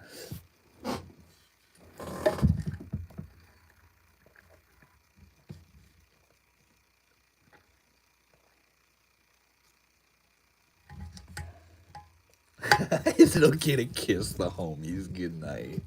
Jesus Christ. We've been here for fucking over 2 hours talking about all this profound, extraordinary, life-changing shit. And then you got Henlopen Waterfowl in here dropping knowledge like that. Oh. We do have kiss emojis for a reason. Can I what can I do here? What is this? Community moderation. What does that mean? I'm just seeing what I can. Yeah, I just shut my mic off. I can make a green screen. Shit. Sick. Whoa. I can pick photos from my fucking. That's crazy. I wish I could do more on the lives here. Charlie Jones, subscribed. Oh, thank you so much. Yes, as Umami says, welcome to the family. That's so beautiful. Thank you so much, man. I hope you enjoy the content. Yeah, anybody else here in the chat that's new and just hanging out, I go live every Thursday. It's beautiful. I look forward to fucking Thursdays so much, bro. I'm surprised you aren't out there dating, Devin. How do you know I'm not out there dating, bro? No, I'm not. I'm not on any dating websites or apps or fucking. I'm not like hitting a bar on the weekends trying to find somebody, you know what I mean? Do you know Beantown Ghetto Shaman or Kalindi Lee? No, not at all. I love the homies. The least I can do is kiss them goodnight. Am I wrong? Nah, man. I feel you. A little smooch for the boys. We're a healthy family here. Yes. You should be capitalizing on that jawline. Okay, wait. So what you're saying is like I should go out to like a bar or something, find somebody and be like, hey, What do you think? Right? Is that how you do it? That's how you do it, right?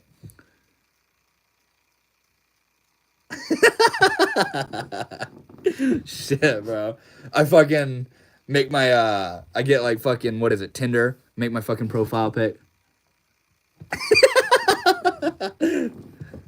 Give bitches all in the chat, bro.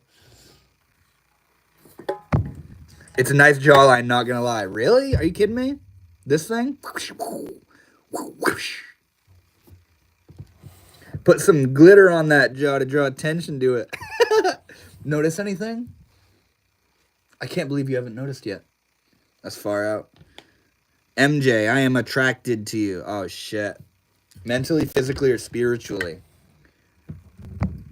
Do you grow the do you A, grow the beard, B, put beads in it? Put beads in? What kind of beads, Charlie? I'm just kidding. No, I don't grow my beard that much. I keep it shaved. Umami, that wook whoosh is actually handsome. What is wook whoosh?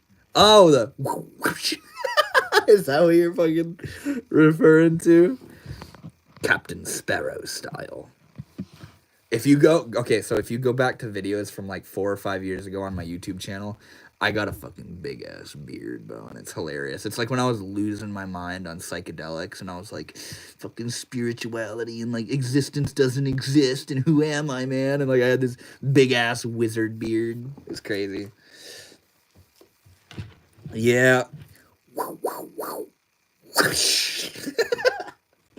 Shit, bro.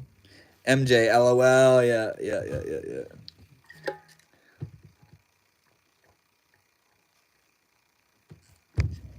You ever seen a scanner darkly? What is that, bro? Oh. I gotta plug my phone back in. Keanu Reeves movie. Very trippy art style. No, dude. Where are you from? I'm from Maine, bro. Where are you from?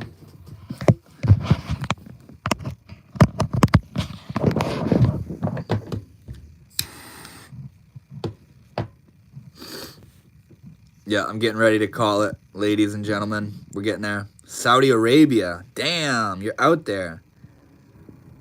Stack quant crypto so you can name your spaceship Calypso.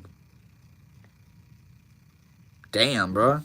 That's a fucking mouthful. Tongue twister. It's awesome. It flows off the tongue good, though. Stack quant crypto so you can name your spaceship Calypso. Wasab. Yo, wasab, Habibi. Bro, Taiwan, Sweden, Morocco, USA. Damn right, bro. Isn't that sick? Saudi Arabia. Oh, dude, that's so fucking cool to imagine. That's awesome. That's awesome. Like, all right here in this moment. That's so beautiful.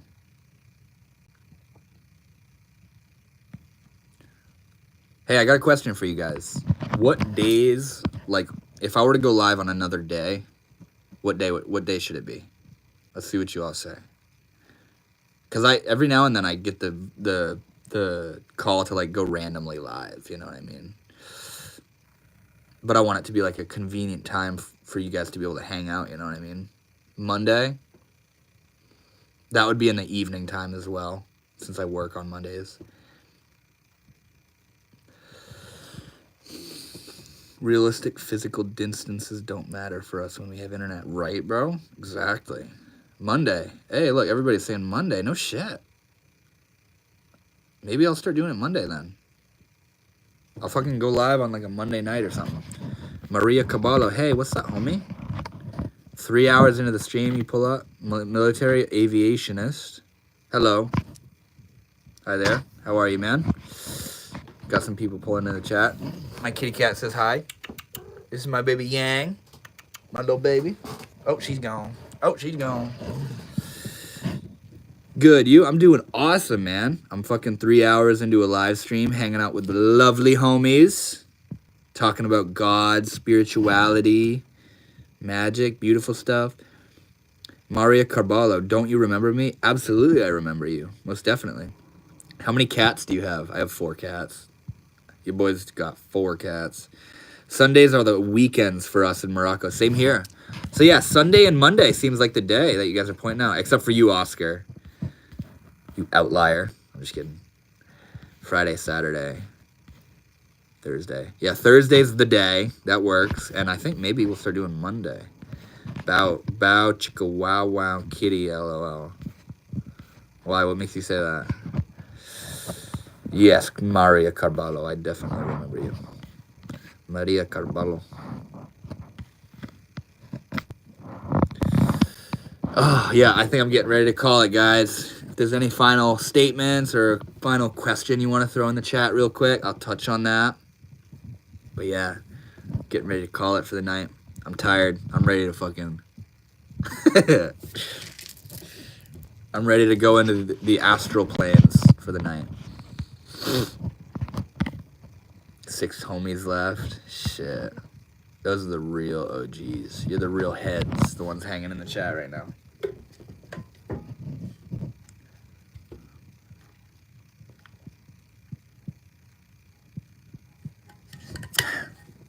All right. Well, great stream, Devin. Keep the positivity up. Thank you so much, Zane. I'll see you next Thursday. Best way to calm down. Best way to calm down and increase control. What's funny, Oscar, is I feel like those statements kind of contradict each other. They're kind of conflictive statements. Best way to calm down, homie. Deep breath. That's really interesting. You just said that. Umama. I've been there. Deep breath. Come back into the body. Come back into your senses. Come back into the present moment. What do you see? What do you physically feel? Feel your feet on the ground or your butt on the seat you're sitting in. Hear what's around you. See what's around you. Regulate your breathing. And most importantly, allow yourself to feel what you're feeling. That's why I say there's a little bit of a conflict between calm down and increase control. Because when you're feeling negative, when you're feeling those negative emotions, the last thing you want to do is to apply more resistance, to apply more force. I need to get out of this. I need to get out of this state. This state is bad. How do I get out of this? I can't get out of it. I can't get out of it. Let go. Let it go. I was talking about this earlier on the stream. When you allow that state to be, you're acknowledging the truth of how you feel. And by acknowledging the truth of how you feel, it gives it the permission to leave. It is only there because you're resisting it. And when you allow it, it's like there's a part of you that goes, oh, I don't have to hold on to this. I don't have to stay in this. I'm allowed to feel this. So it moves through you. And also the very presence of that feeling is it on its way out. When you feel sadness, that is sadness on its way out. So don't push it back down because it's only going to come up later. So when you feel sadness, let it out. Cry, scream, think, let yourself feel it, let it go, let it move through you. Because the presence of those emotions is them wanting to be cleaned out of you. And the last thing you want to do is to pretend you don't feel them and push them down and act like they aren't bothering you and all these things. You know, so let it be.